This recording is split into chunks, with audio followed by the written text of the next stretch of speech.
If people ask and start telling you, they're not social distancing, we're 1.8 meters away from each other. Our faces. And it looks like we're drinking scotch at 10 in the morning. There you go. There you go. So alcohol kills the virus.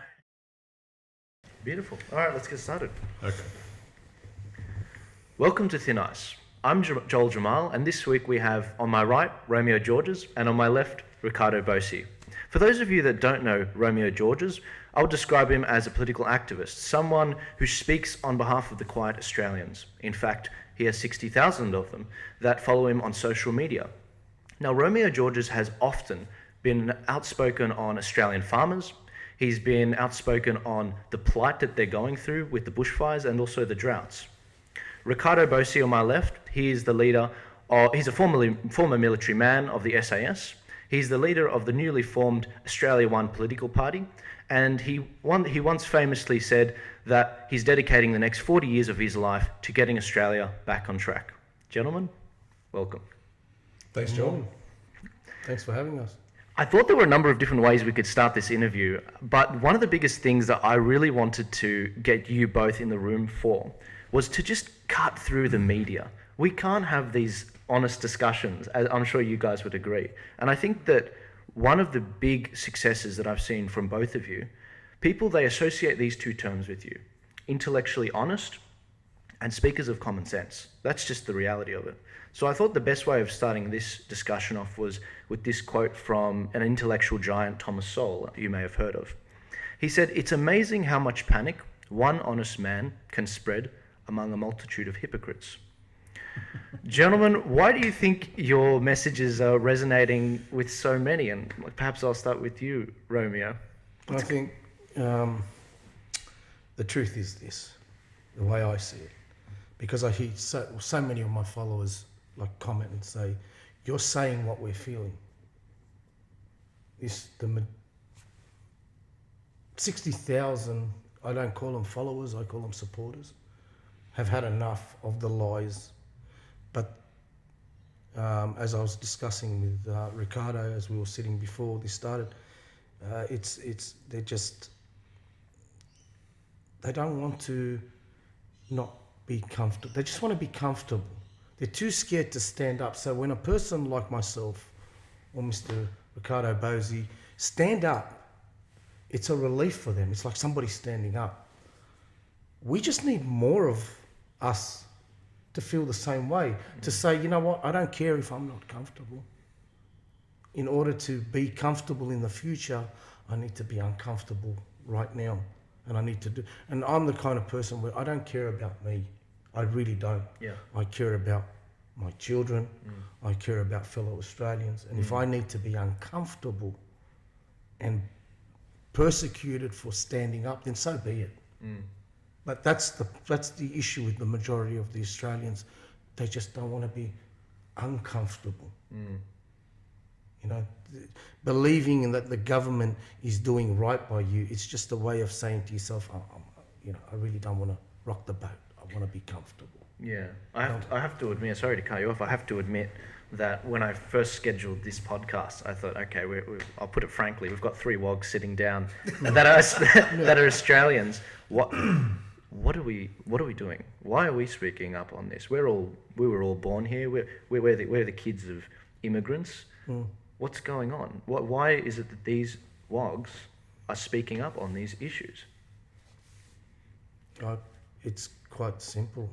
Australia is a wog nation. Whether you're white, even the Aborigines, I'm going to say it, they walked here 60,000 years ago. They're not even from here. We're all wogs. Never heard it put that way. I love that. The truth is, if we want to, you can either pick religion or you can pick science. Yeah. You decide either way, we're all wogs. Yeah, I guess so. Because either we all go back to Africa or we all go back to the Garden of Eden. You decide what you want. Yeah. So we need to stop saying wog, homebred Aussie. The truth is, this is Australia. This is why we're great. Because you can have tabbouleh and Sunday roast. You can't have that anywhere else in the world. This is what makes us great, and we're losing that. We're losing that. You know, with this, we'll touch on it later, but you know, I don't see Australia. I don't see anybody as an original Australian, even the Aboriginal. Yeah. You're a wog. You Yeah. walked here. Yeah. I might have came by plane. Yeah. I might have been born. My dad came by plane. Yeah. The convicts came by boat. Yeah. All of us came here one way or another. We weren't here. Yeah. So there you go. Now, Romeo, you touched on the fact that you think your message is resonating because people just they're hungry for the truth. It's a breath of fresh air. Now, a couple of weeks ago, maybe 3-4 weeks ago, you initially posted about Riccardo on my left. Now, Riccardo, you mentioned that you think that he's really trying to make a change. Yeah. And part of the reason why I wanted to get you both in the room was because I felt, okay, I've got someone who really does, by his following, show that he represents a lot of people's views online. And I've got someone on the left of me right here saying that he wants to represent those people in the halls of Parliament and completely revamp the situation. Riccardo, why do you think that your message has been resonating with people like Romeo and a lot of his followers? It comes down to one thing, trust. We've been lied to for so long now by every element of society we're supposed to trust. Politicians are not trusted at all, haven't been for some time. But we thought the judiciary and you know, the public service was doing the right thing and the coppers were doing the right thing. And I'm not talking about the guys on the street, I'm talking about the leadership here. The church, the military, and at every turn, with every news item, people have the wit to see what's really going on. Now, the media is utterly untrustworthy as well. We know that. And the average punter out there watches the news and they get the narrative, they get the spin, and it doesn't matter the source, whether it's the commercials or the public broadcaster. And there's a feeling of disquiet deep in their gut. And they know that's not quite right, that's not quite right. And so when I speak or Romeo speaks, it attracts attention. First time I appeared on Outsiders, I was driving back and my wife rang me and said, well, that went really well. I said, well, why was it so fantastic? I didn't understand why the response was so overwhelming. And she said, it's because you're just telling the truth. People don't hear the truth. Short, sharp answers to hard questions without hedging, without qualification. Because everyone else has to be quiet, has to be careful. We're not, we don't have to be. We just want to tell the truth as it is. And you made one error. I don't want to change the halls of power because the party that we're forming, Australia One, and politics is a method by which we achieve our objective. It's only one. We have several, what we call in the military, in my plan, in my strategy, several lines of operation, and politics is only one. And I received a phone call from a supporter, well, alleged supporter, she might have been a troll. And at one point she didn't like my answers to her questions. And she said, don't you want votes? And I said, no. Which took her a couple of seconds to realise why. And I said, no, I don't want votes. I'm trying to make a point here. If I want votes, I'll compromise myself to every comer. We don't want votes. We want to save the country. Politics is just a method. And there are, as I said, there are 3 or 4 other lines of operations we're pursuing simultaneously which achieve that objective. We could get no votes ever and we can still win. That's what people misunderstand. They think I want votes. I don't want votes. And it's not me. It's everybody. This has to be a genuinely, in the political realm, this has to be a genuine grassroots movement. A major part of what we're doing in A1 is empowering training with hard, measurable skill sets to get people to represent their local electorates. Because that's what's going to be the adversary here, because the adversary has penetrated every aspect of human society. As I said, from politicians, bureaucrats, the judiciary, the police, the military, the church, the media, it's utterly corrupted. Now, corrupted both in the most egregious sense of that word, meaning people are getting paid to do the wrong thing, and that's called treason and sedition. And at the other end, they just want a pay packet. Nations aren't built and saved by people who will fold for a few dollars, and that's what most of them are doing. And the average Australian needs to stand up and start taking charge of their family, their community, their electorate, and eventually the nation. That's how we're going to win it. So coming back to your question, why does it resonate? We just speak the plain truth, and people can measure that for themselves. If Romeo wasn't speaking the truth as it resonates viscerally with the listeners, he wouldn't have 60,000 supporters. But he does, and there's the proof in the pudding. On that point, a couple of weeks ago, Romeo, you what I would call rage quit from social media, and rightly so.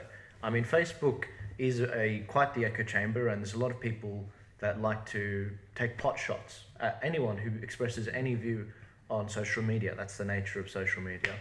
Why did you have enough of it, and why did you come back eventually to Facebook? Quite honestly, I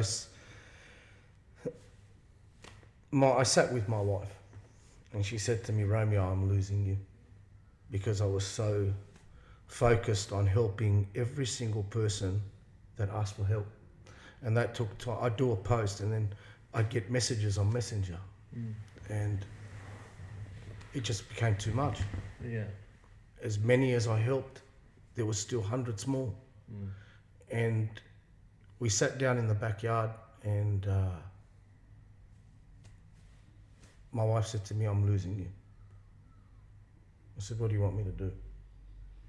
She said, you need to figure out a way where you can help, but not take you away from me and the children.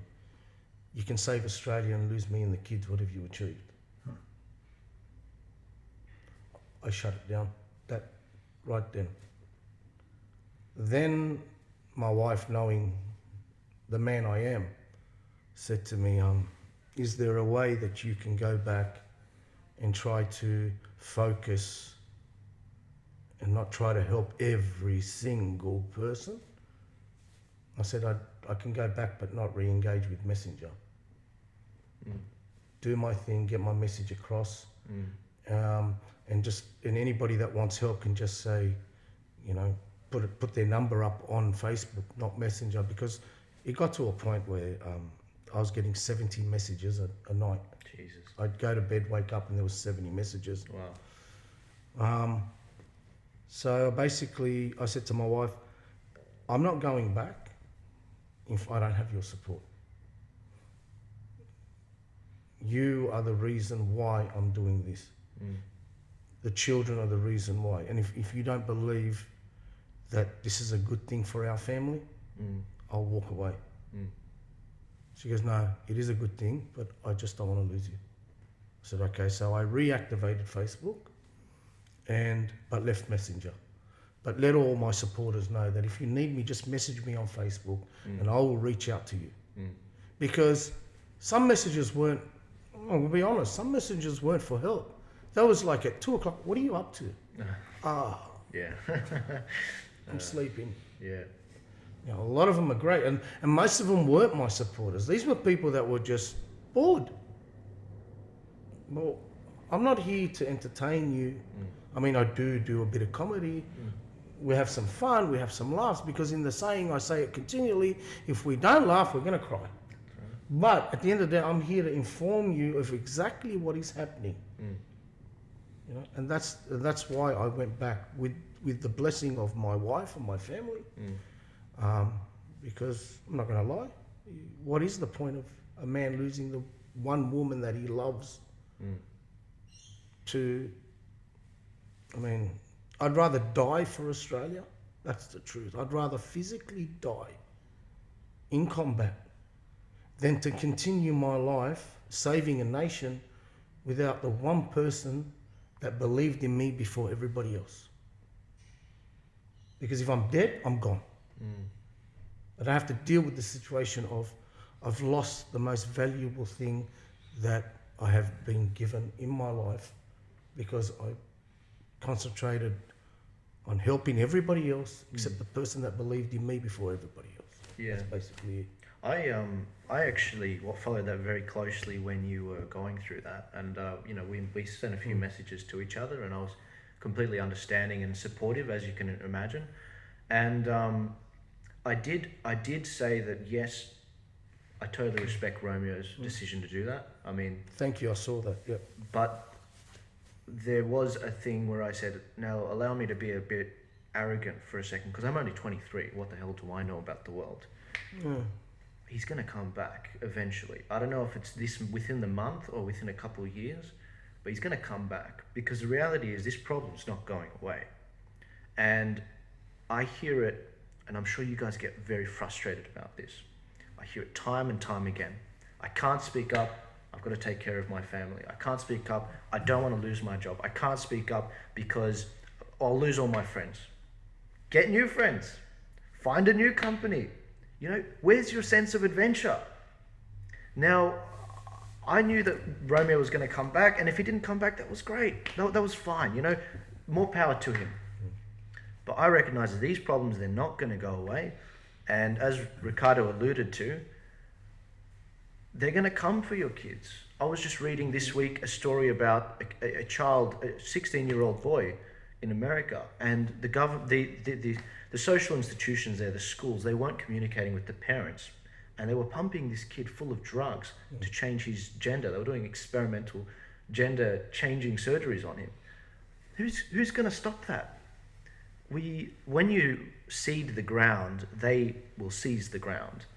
And maybe this goes back to, this is testimony to how strong your marriage is, and Riccardo's, because I've met Rio, your wife, as well. I think that one of the big, powerful things that we've seen in ethnic communities, especially in Australia, is the importance of the family unit. Now, Riccardo, you've often talked about this problem of the family unit being assaulted. How important is it to the success of your mission in what you're trying to achieve? Because you mentioned multiple different facets of this battle, not just the political. It's critical. What we need every Australian to do is to realise that their children and grandchildren are at risk. They have to do this for the kids. That's the motivator, that's the why. Because they are coming for your children. They've already done it by subterfuge with the alleged Safe Schools program, which was designed by a communist transgender individual who admitted publicly that it had nothing to do with that issue, but about power and communism and control and expanding sexuality to include pedophilia. And it's publicly said that, and every Australian needs to look at their kids and say, am I willing to hand my children over to somebody else? Well, it's already happened in Victoria and in New South Wales. The state can, without the parents' consent, interfere with the child's sense of gender identity. Right now, legislation, it's there. I've spoken about it before. Have a look at it. This is not conspiracy theory, this is fact. So back to your point, it's all about the kids, it's all about the family, and Romeo's exactly right. Save the country but lose your family, fail. Save your family but lose the country, fail. You've got to do both. But the family is the driving force, the why, the purpose behind everything that we do. We've pulled both our kids out of school and we're homeschooling. Now, I know it's tough, folks, but I've got a disabled wife and we're homeschooling as well, and we're trying to start a party. So, you know, we sleep between 2 and 3 in the morning. Other than that, we're working. Wow. You're a long time dead. I'm not gonna die well rested. Let's say I've got plenty of time to sleep after I pass. But every Australian has to look at their kids and say, "You are mine," because by stealth they are being stolen. The most recent one about the kids in the US, they're introducing masturbation lessons for kids under 4. That's coming to Australia, and you don't have to question me. Check it out for yourself. Don't believe a word I say. Please check it out for yourself. It's coming. It's already here. You know, Victorians are. We said earlier. I'd like to ask the Victorians how you're enjoying your user trial of your 1 month free totalitarianism under Comrade Dan. What he's doing is illegal. It's just illegal. There's no other word for it. He has no lawful authority to do what he's doing, and yet Victorians are quietly sitting there hoping not to be disturbed. On the upside though, just so we're aware, we don't need everybody, we just need enough. And I've mentioned this number before and it's true. George Washington, when he led the Continental Army against the greatest superpower of his day, the British Empire, he only had 20% support of the American population. So 80% were reporting his movements to the bad guys. That was enough. We only need enough. 20% is what he needed. We don't need everybody, but we need enough to say, you know what, it's time. Now, everyone has a different role to play. Some are up front, some are the tip of the spear. But just like in any war, for every combat soldier, you've got multiple people behind making it happen. So you've got the shooters at the front line, and that's great. You need them, but you need supporters at the back. So everybody has a role to play, according to your ability, according to your capacity. But understand this, and Romeo mentioned it earlier, it's called social proof. The moment we see one person do it, we know it can be done. And that social proof then gives us the permission almost to try it ourselves. Let me give you an example. The 4-minute mile, this is a famous story. The 4-minute mile was decreed by the scientists as being impossible to break. You cannot run a mile in under 4 minutes. The body is physically incapable of handling it. It'll fall apart. It'll die. It'll explode. It's a nonsense that the alleged scientists and experts of their day said. Well, guess what? A couple of people, the first man ran it and broke the 4-minute mile. Within 12 months, several others had done exactly the same thing. Now, why? Because they knew it was possible. So what we are doing and what you are doing is telling people it is possible. We can do this. And as we said before the interview started, I am absolutely certain of the final outcome. I really am. We will win and they will lose. And some will hang for just pure treason and sedition. Old school, with a rope, no injections. Because when the people find out exactly what's being done to them, utterly illegally, without any constitutional basis, without any basis in law, when they find out what's happening, we'll have to hold them back. But it's all about the family. It's about protect your family. That family unit's got to be solid. And we have to do both. We've got to save our families, use them as the motivation, and we have to save the country. That's what's required of us. And we can do it. We can do this. We can. Let's move to the coronavirus situation, because there have been a number of different people that have come out and very outspoken on what's been happening. I mean, we don't all agree on what's happening with the coronavirus, but one thing I do recognise is that the views of you two are being completely ridiculed in the media. Even today, I've seen maybe a dozen different news outlets come out and completely attack this girl that, I don't know if you saw the video, this girl that was trying to get past a lockdown zone in Victoria. And, you know, she prays when she goes into it, and she feels like she's 100% right, and she uses the law to say, you can't hold me. What is going on with this? Is Communist Dan drunk on power? Is that what's going on? Romeo, I know you hear a lot of people in Victoria.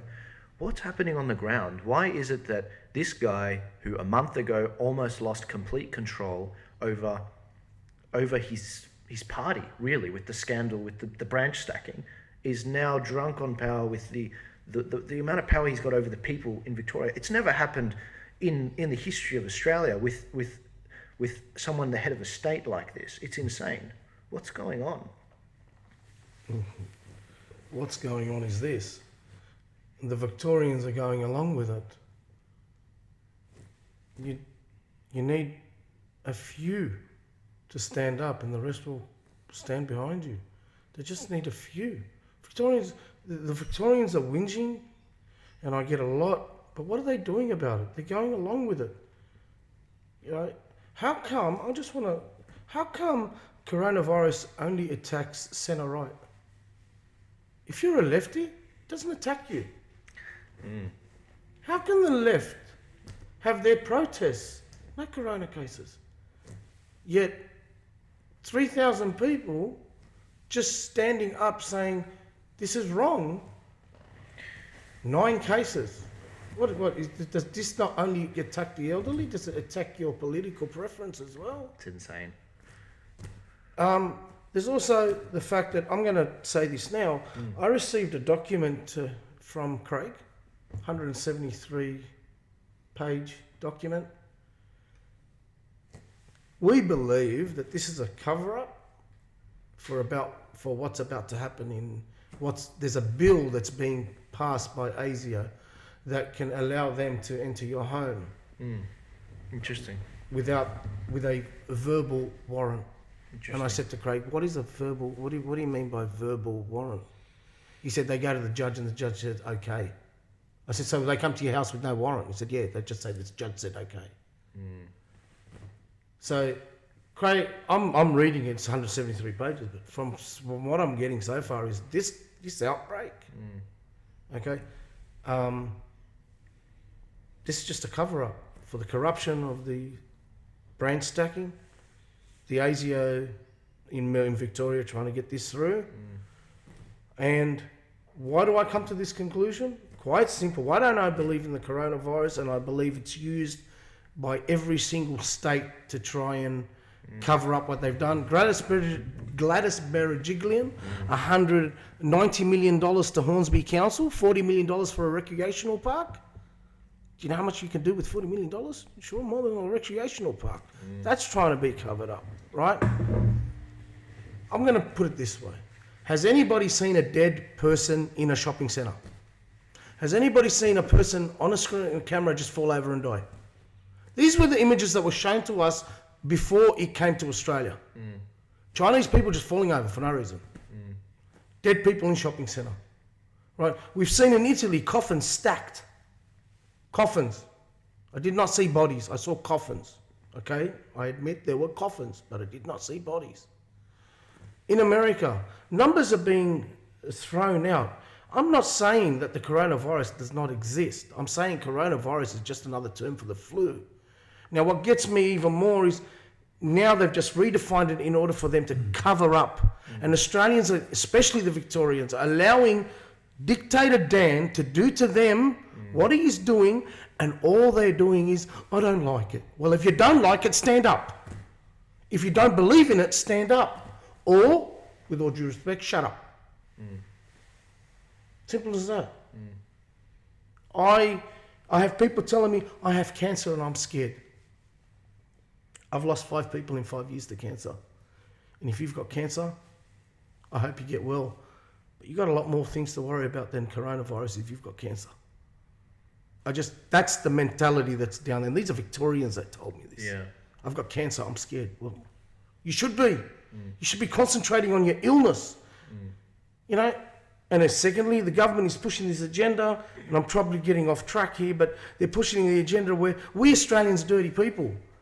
Look it up. We're one of the cleanest societies in the world in hygiene and personal, like taking care of yourself. We're the cleanest in the world. Yet we're made out that we are a bunch of people with germs that like to go around and give each other germs. We're unclean. Who wakes up and doesn't brush their teeth in the morning here in Australia? It's the first thing you teach your child. Get brush your teeth. Right? You go to the toilet, you wash your hands. Before you eat, you wash your hands. My wife is like, go wash your hands. To my children, get it? Yeah. Is this not, Riccardo, why are we made out to be dirty people now? Because it suits them, they're using it. If anybody's dirty, it's them. They need to go wash their hands of the,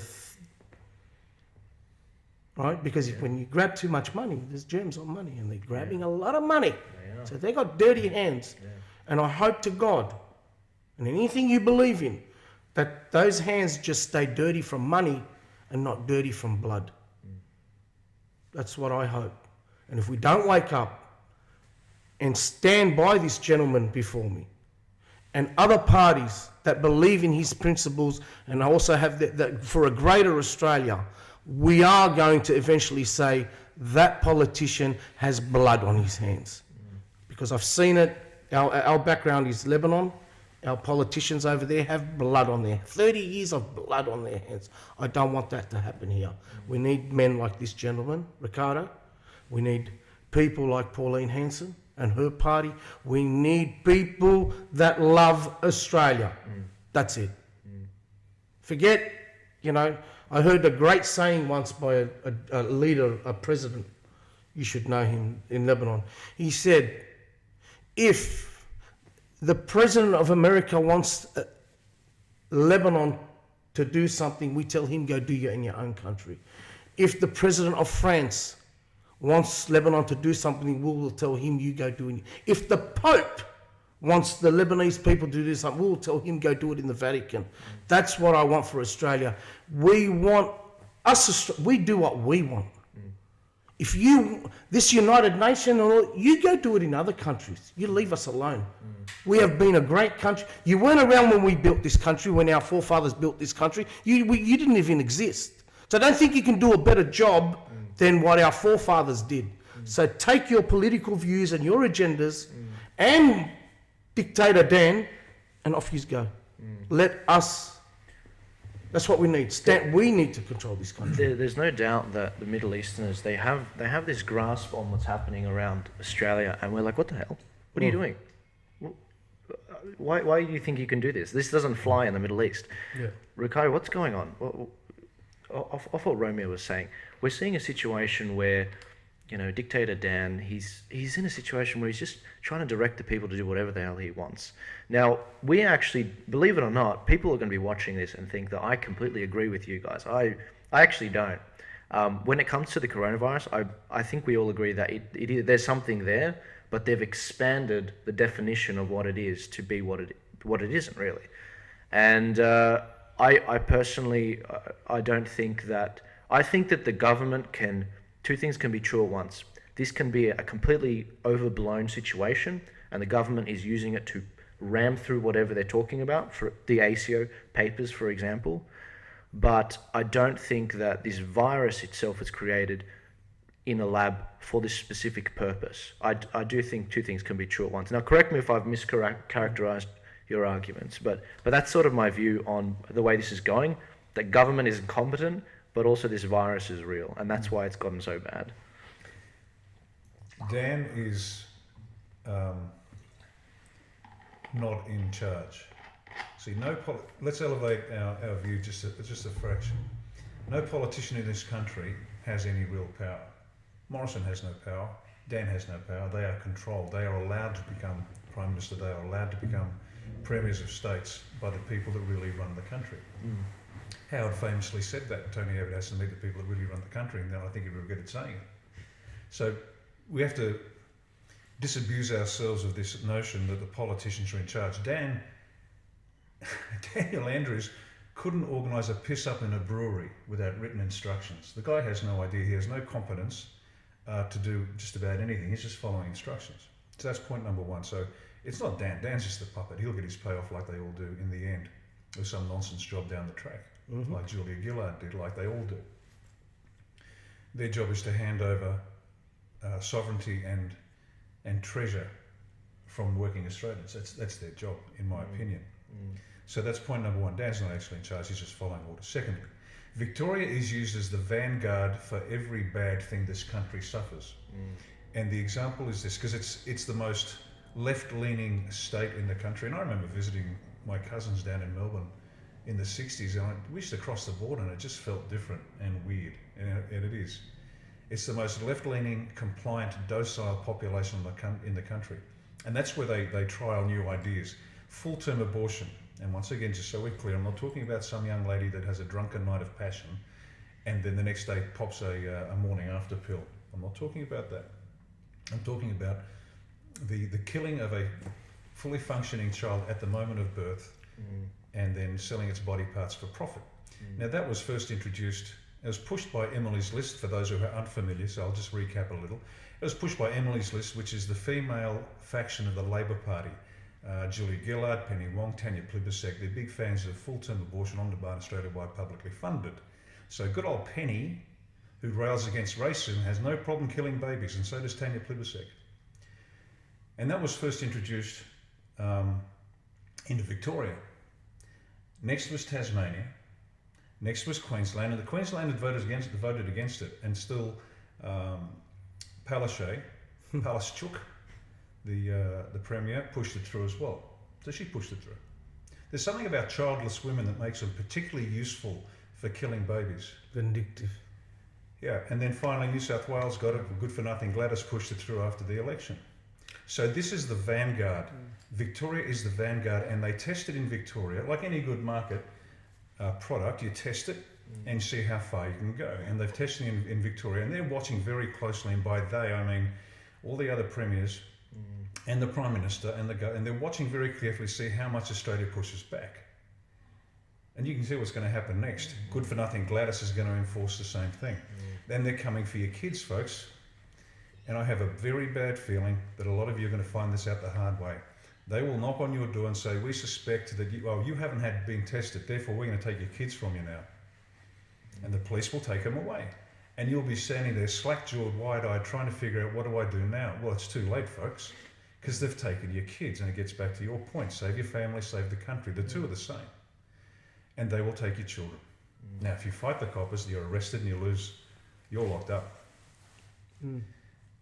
So what they're doing is they're using Victoria as the vanguard.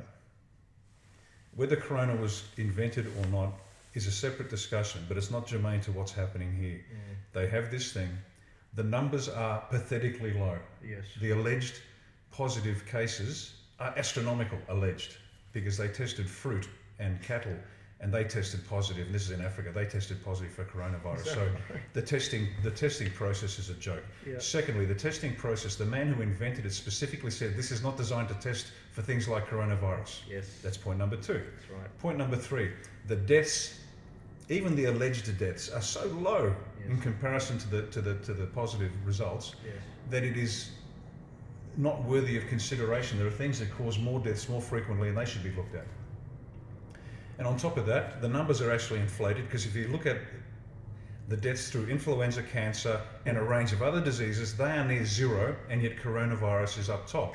So if you die of something, you can be 90 and die of a heart attack, and if they suspect that you had coronavirus is now mentioned as the cause. Now, the average Australian, again, don't believe me. Stop watching My Kitchen Rules just for 10 minutes. But I don't mean to be rude, but folks, you've got to do your own research. Don't believe us. Don't believe a word we say. Do your own research, and you'll find that the ABC's been lying to you non-stop. The commercials, in fact, it was Channel 7, they used footage, alleged footage of critical collapse of emergency wards around the country because they're crammed with the coronavirus victims. And it was actually footage taken 6, 7, 8, 9 months ago in Italy. It was also used falsely by US news services. You are being lied to directly by the commercials. And then you've got Sky News, the alleged conservative news service. Well, pick your favourite presenter. Pick any one of them, the one you trust the most. Have they once told you that the bail-in laws have come in? And the bail-in laws mean that the bank can take your money if the bank looks like failing. That's right, they can take your money without telling you. Now, it's against the law for you to ask where the money went, and it's against the law for the bank to tell you where the money went. How do I know this? A colleague of mine had $750,000 taken out of an account. That's not small coin. And it got taken out, and he was not allowed to ask, and he was not allowed to be told. These are the bail-in laws that the government passed. Your savings are gone, if they wish. Do you understand what's going on? So this coronavirus lockdown is a cover story for a lot of other bad things that are going on. Romeo mentioned the ASIO bill, 2020 bill. And it's worse, it doesn't even get to the judge to get an oral warrant, because the system is required. The police or the security, the police have to provide evidence to a judge that a warrant is legally required. Sufficient evidence of a crime has been discovered. We need a warrant to go and search for more evidence. No problem, that's a sound legal process. It's not even to a judge. It now goes, in extreme cases, to the Attorney General, where operational agility is the terms required by ASIO. Well, you know what? If ASIO started doing its job and stopped pretending that the real threat was people like me or other people, and actually looked at the real threat, they wouldn't need this operational agility. They have the capacity to do exactly what they've got to do. Now, what it means is they can ring up the Attorney General. Well, hoopla, a politician is going to be given the power to give a voice, an oral warrant to a police force? Are you kidding me? The least trusted individuals in the country, who are driven by every motive other than the good of the country, can now, over the phone, tell the police to knock on your door and search your premises. Welcome to Nazi Germany. Welcome to Mao's China. Welcome to Stalin's Russia. This is where we are. This is not a joke. This is extremely serious. And unless you wake up, folks, that's what's going to happen. And they will take everything from you. Your children, your money, your property, your life. And you'll sit there impotent, wondering, why the hell didn't I do something earlier? So there's a very long answer to a very short question, but the coronavirus is a cover for a lot of bad things that are going on.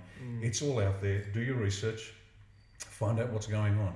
But your country is being stolen from you one state at a time. And the next one will either be Tasmania or New South Wales. And my guess it's New South Wales, because you've got that border there. And good for nothing Gladys will follow suit and compel us to wear masks and then lock us in our homes, and they won't let us out. And once again, folks, there is not one legal basis to what they're doing. It is utterly illegal, even if it's the best idea, even if it is. They are not legally able to do this. It is illegal. It is unconstitutional at every level. They have overstepped their bounds. They should be locked up. It's as simple as that. So that's a long answer to a short question. The corona is a cover for bad things. There's no doubt New South Wales must not lock down. I mean, we've lost 1 million jobs since March in Australia. Mine was just one of them. I haven't told anyone this. I actually lost my job last week for a construction company. Construction was doing all right.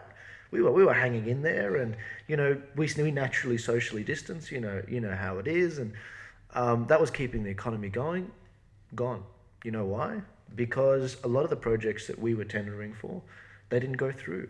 The developers are too scared because of what's happened. Rich people, really rich people with massive organizations, multiple jobs going at once, caught how they describe with their pants down. They want to get these projects off the ground, but banks aren't lending. No one wants to take the risk. So naturally, I'm very frustrated with what's going on, and so are 1 million other Australians. And I think people like Mark Latham have also made the point that the lockdown, being the supposed cure for this virus, is worse than the virus itself. And that's based on scientific evidence. Exactly. And Romeo, how many men and how many people have committed suicide this year or due to this lockdown? 1,600 or something? 1,800 and growing. Insane.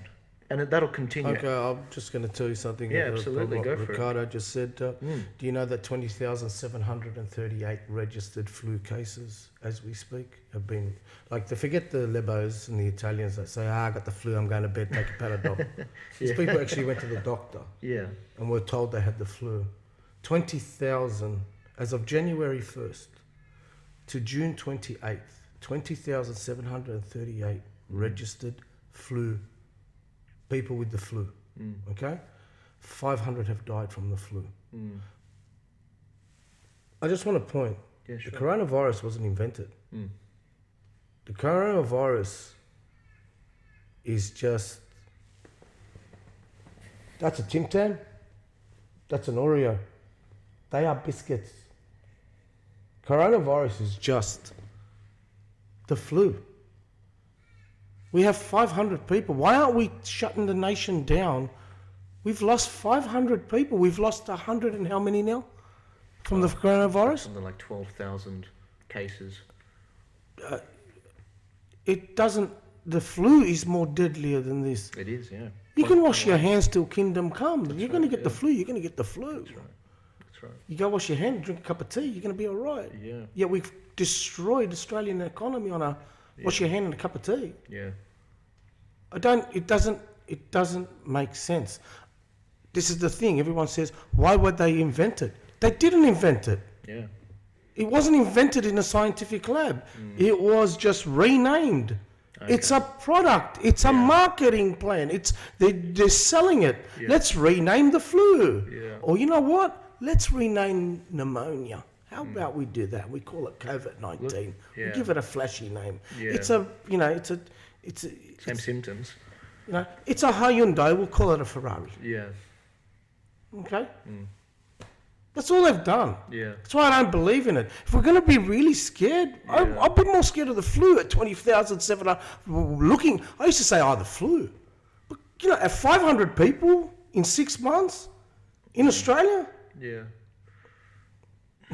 That's terrifying. From the flu. But no, you need to be scared. Yeah. No, I definitely differentiate the two. I mean, I think there's coronavirus and there's the flu, there's influenza, there's the other types of COVID cases. These tests, they also test swine flu, for example. I think a lot of them are getting lumped in with the coronavirus. Everything's been chucked together. For example, a lot of people don't know this. George Floyd was probably registered as a coronavirus death because when he died, naturally, with the terrible cop that didn't allow him to breathe for 8 minutes, he also had COVID. He will probably be registered as a COVID death. This is insane. This is getting really insane. And you might classify it as a rebranding. I more classify it as it definitely exists. There's unique aspects about it, but what we do know is that you guys are completely botching the statistics and you're lumping all these things together and making it a massive issue that it they've stated if you register your name to get the test done and do not do the test, you are positive. Interesting. I didn't know that. That's insane. Who said that? It's happening. Our Lady of Lebanon Yeah. at the church, the village of Shukka, Yeah, which yeah. is my neighbour's the next door. And I grew up. I'm very close with the people of this village. Yeah. It's got a big Lebanese that village here in Australia. Yeah. There was a funeral. I couldn't make the funeral, but I was supposed to be there. Yeah. My neighbour lost his uncle due to old age, nursing home, died. Yeah. Yeah. The son of the priest Yeah. got supposedly the COVID from the restaurant. So they made this whole village on a Friday Oh, you're kidding. go and do the test. Yeah. Yeah. Now, up till now, because I've been very, very closely monitoring this, ringing up every single person that was there, well, as many as I could, to ask, is there anyone? Is there anyone? No, no, no, I'm clean, no, no. Then I spoke to a very close friend of mine. He goes, I need to tell you something. He called me. He goes, I've got to tell you something. I said, what? He said, family member went to do the test. Decided, you know what, it's going to take too long. I'm going to go get a cup of coffee. Yeah. They went and got a cup of coffee. After a cup of coffee, decided, you know what, I'm not doing the test. 2 hours later, Yeah. they got a text message, you're positive. I've heard that in a few cases. So then I looked into it. The government did say, Yeah. if you do not get tested, you are considered positive. Interesting. That's very fascinating. So is that not pushing the numbers? No, that's definitely pushing numbers. That's insane. That's insane. What are they? That's not science. You know? That's, Stop denying the science. Why are they? there we go. Look, one of the solutions they've been putting forward, and I want to look at this graph, is this massive, and our viewers will be seeing this, the massive debt that we're being put through, and our kids will all be going through. I'll be paying this the rest of my life, no doubt. Now, Prime Minister Scott Morrison, I don't know if you saw his current affairs episode where he was talking about, the interviewer. She asked him, your daughter's going to be paying off this debt for the rest of her life, isn't she? Well, what do you think about that? How long is this going to take to pay off? And he said, okay, before this coronavirus thing happened, it was going to take us about 10 years to pay off the debt right there, just before we took on all of this new debt. How long is this going to take? Naturally, he didn't answer that, Riccardo. I'm sure you could have seen that coming a mile off. How do we, Rick, let's say you get in the next election. How do you fix that? Look at it. Two-step process. Two-step process. You want an answer? Here's the answer. Please, yeah. First of all, under any contract, force majeure, act of God, call it what you like, you can renegotiate the contract in order to meet your capacities to do it. Like, for example, a bank owes a business owes a bank money. Force majeure, act of God, they can't do it. Legitimate problem. It's in the bank's interest to renegotiate it, to renegotiate the payments in order to keep the company afloat, so eventually they get their money. That's step number one. So the crooks from whom we have borrowed this $2 billion a day, we renegotiate. And if they don't like it tough, we're going to renegotiate anyway. The next thing is to make the economy so extremely powerful that our capacity to generate income at a national level, whilst lowering the tax burden on individuals, it's doable. And that's how we do it. We'll recover from this in record time. We're going to bounce back. And the proof's in the pudding. The government response to the Great Depression in the US extended the depression for about 8 years. It did, yeah. FDR, wasn't it? Because FDR decided to get involved and help save the country. Well, all it managed to do was extend it by about 8 years. So congratulations. And the only reason they actually got out of it in any real sense was because of World War II.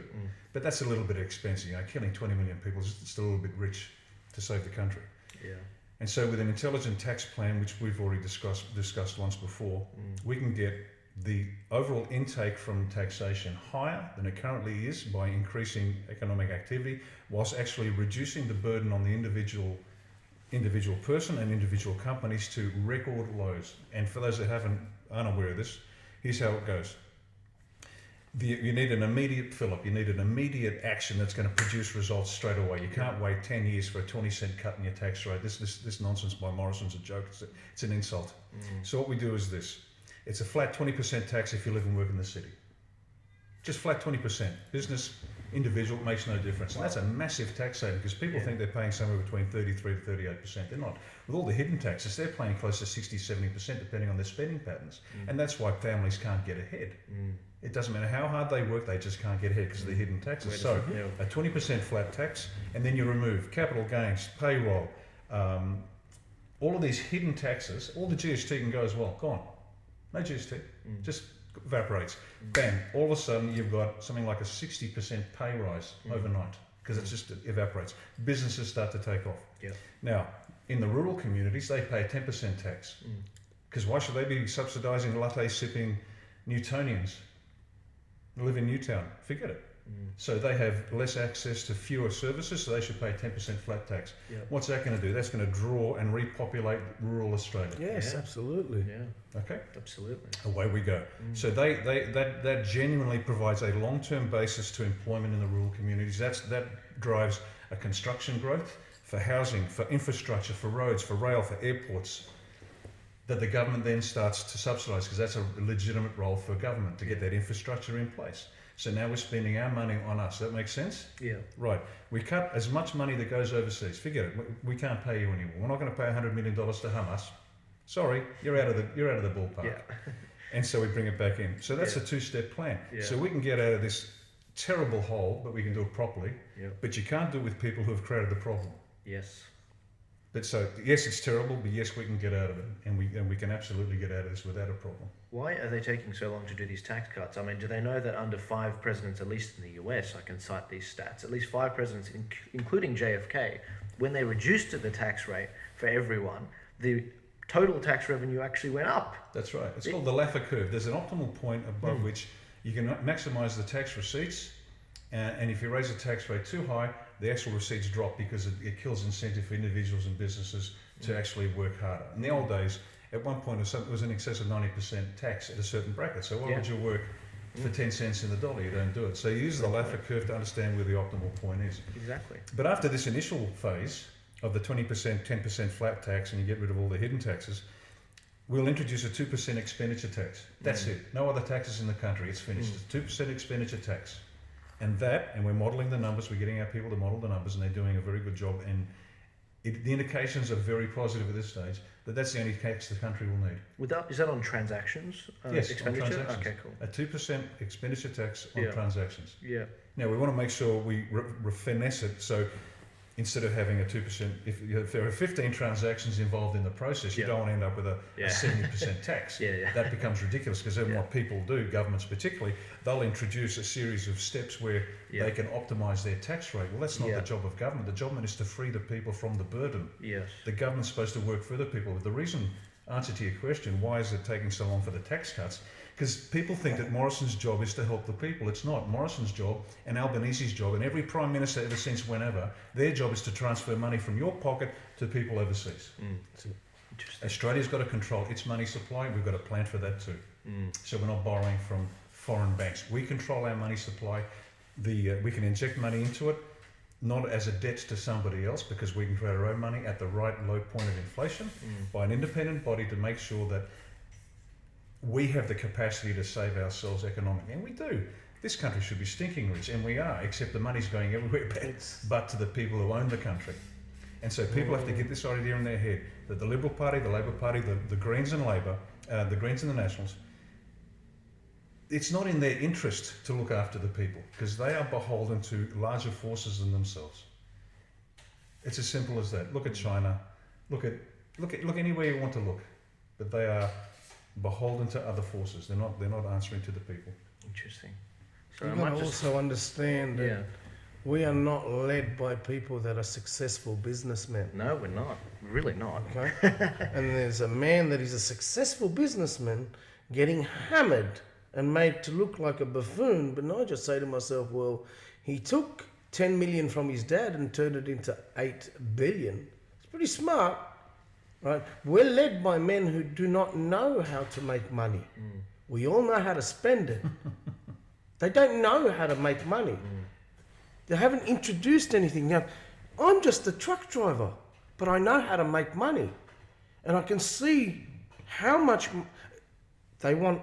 If the world sees Australia as a company, like everyone says we're listed on the stock exchange, great. Let's be a company. Let's be a great company. What do successful companies do that are led by successful CEOs, smart CEOs? They make profit, they reinvest it back into the company, and the company grows. As Riccardo said, we make a profit, our politicians go give it to somebody else. It's insane. Right? It should be here. The wealth should stay here for the Okay? children. That's right. Yeah. We invested in agriculture. Yes. Right? We invested in manufacturing. Right? We collect this tax and put it straight back in again. Yes. Right? If this company, this manufacturing company, needs to make $50 million a year to be viable, and they've made 45, here's 5 million. Yes. Keep 50,000 people employed, Yes. and we're growing. Yes. The farmer needs a hand. Why not offer a partnership? Yes. Right? You run the land, we will financially support you. Whatever profit you make, we take a cut. We're making money now. But no, let's tax everyone. That's easier.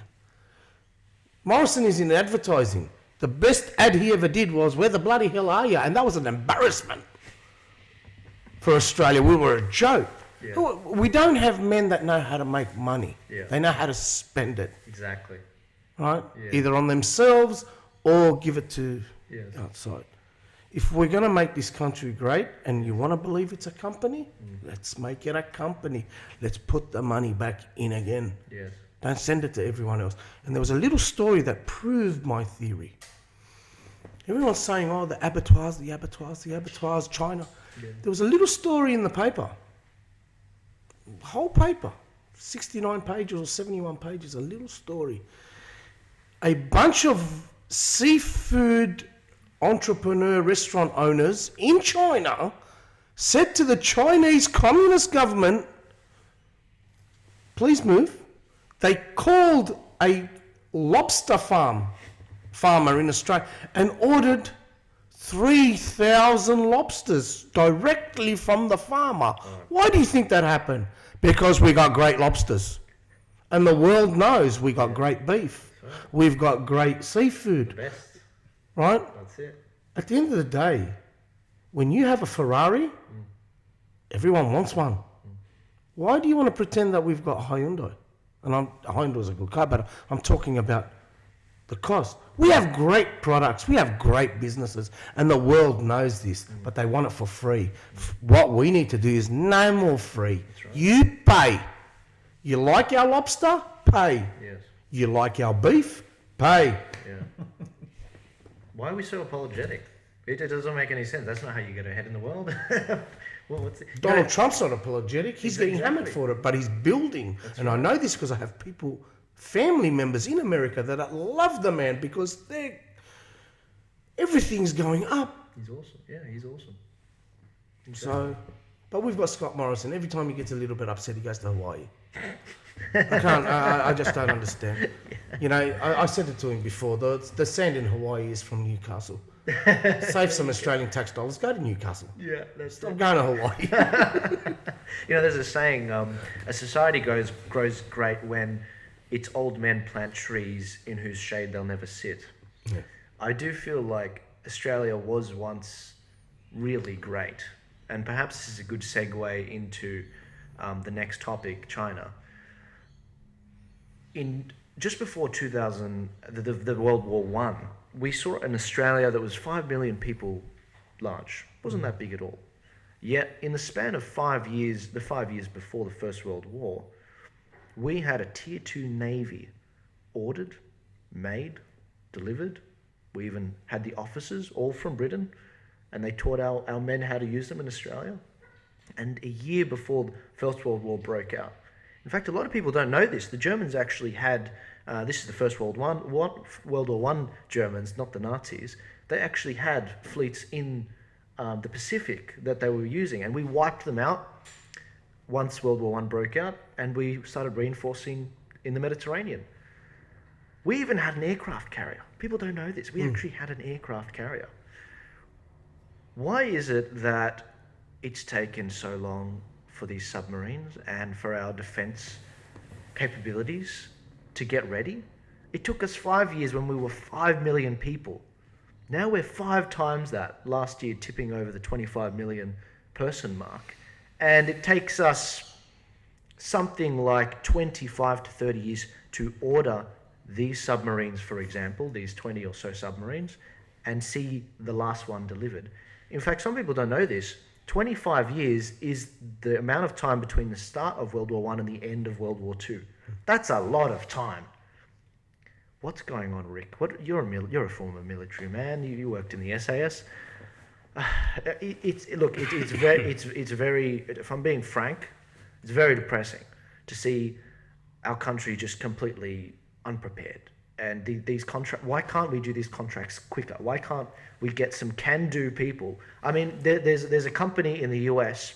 In fact, Donald Trump introduced Scott Morrison himself in the White House. He has this aluminium ship in his office. It's an Australian company, but they're based in America because there's no business here for them. They actually make up about 20% of the US Navy. Did you know that? There's an Australian company doing that for the US. Why aren't they doing it for us? It's cheaper. It's cheaper. Because in the 16th century, let me give you an historical example. The Ottoman Empire, between the Ottoman Empire and the Austrians, were 3 vassal states: Wallachia, Transylvania, and Moldavia. And part of the demand they were vassals to the Ottoman Empire. And part of the demand of the Caliph was that they could not have any fortresses built. They had to demolish all their fortresses and all their walls. So they could not defend their own country. That's the answer to your question. Interesting. We are being stripped of our capability by intent. Why can't we have better contracts? Of course we can. They don't want them. In my opinion, the governments are intentionally stripping us of our defence capability so we cannot fight back. On an individual level, how to remove the weapons from the population. It's always the precursor for every totalitarian regime.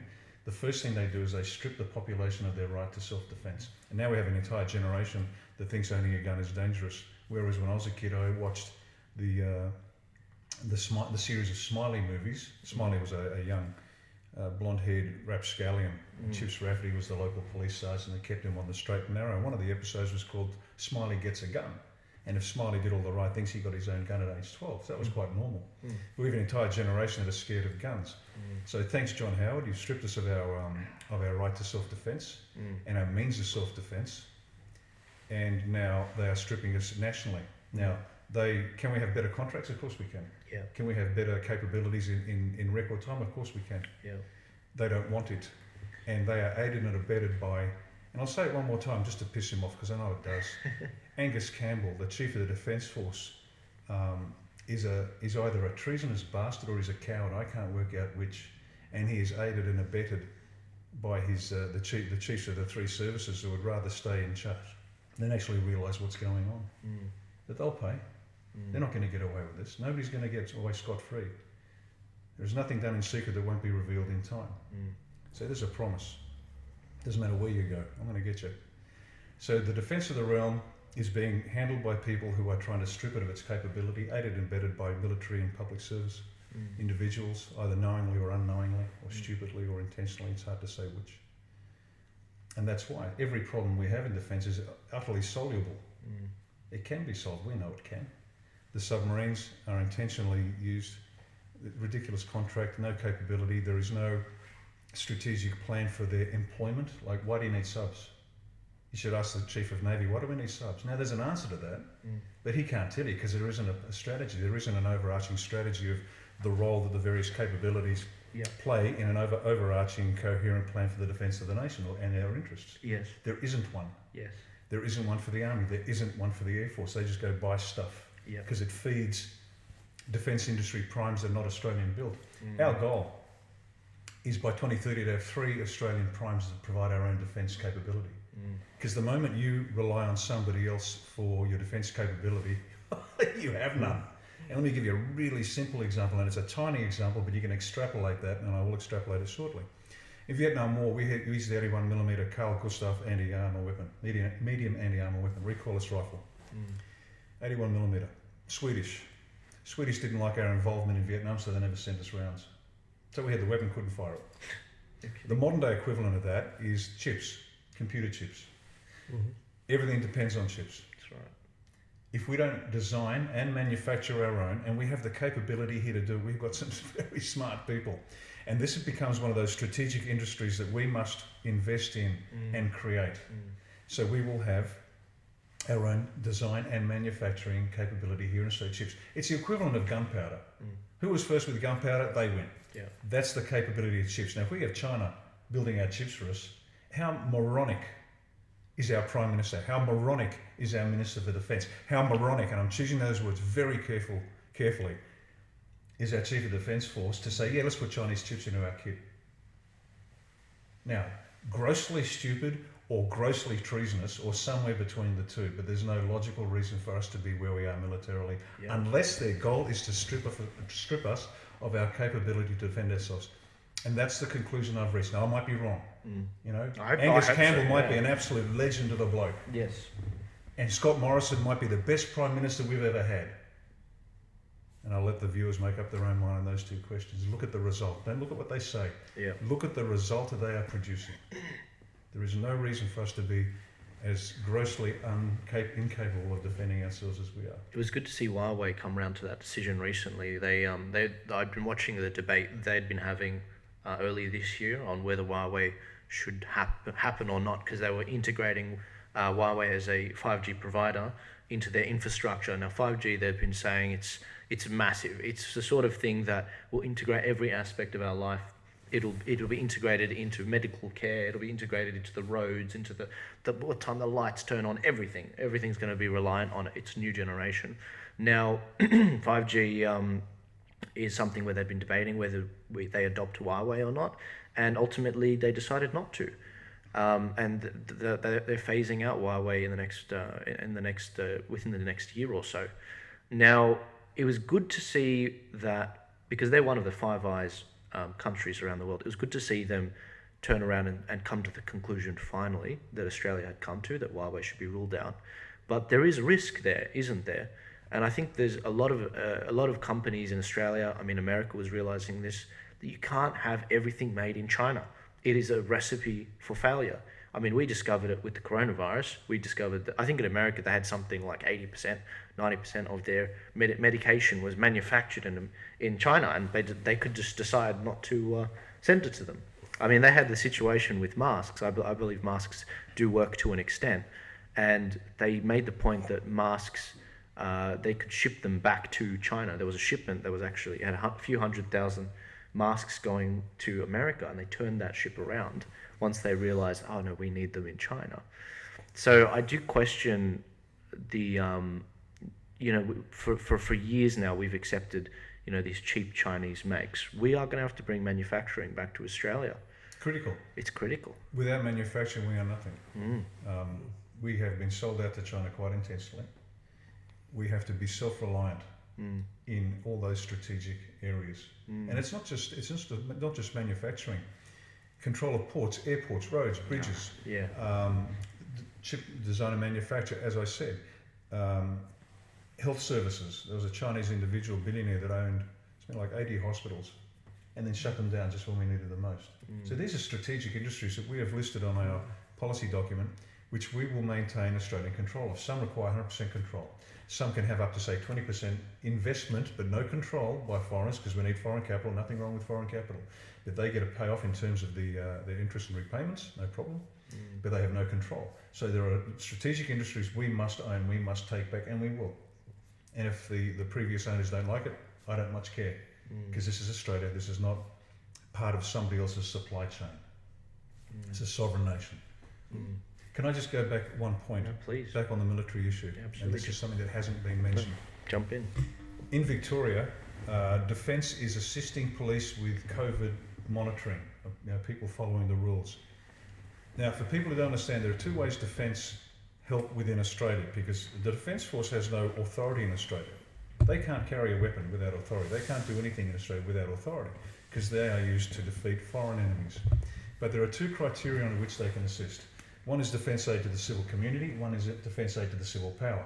Defence aid to the civil community is there's a flood, there's a fire, and they send out nurses and doctors and engineers to help clean up and help with the fire. That's defence aid to the civil community. Defence aid to the civil power And this requires a formal process of request from government to military.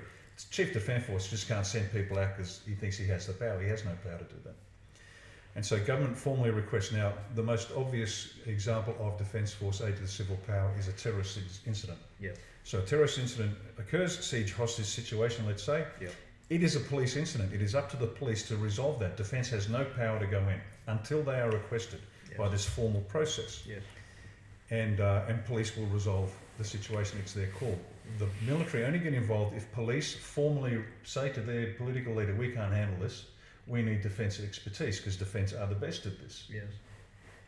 And so this formal process takes place. They go in with their weapons and they resolve the situation. Now, they are required to meet the standards of any investigation, and they must explain, I shot that man with this weapon because he pointed that weapon at me.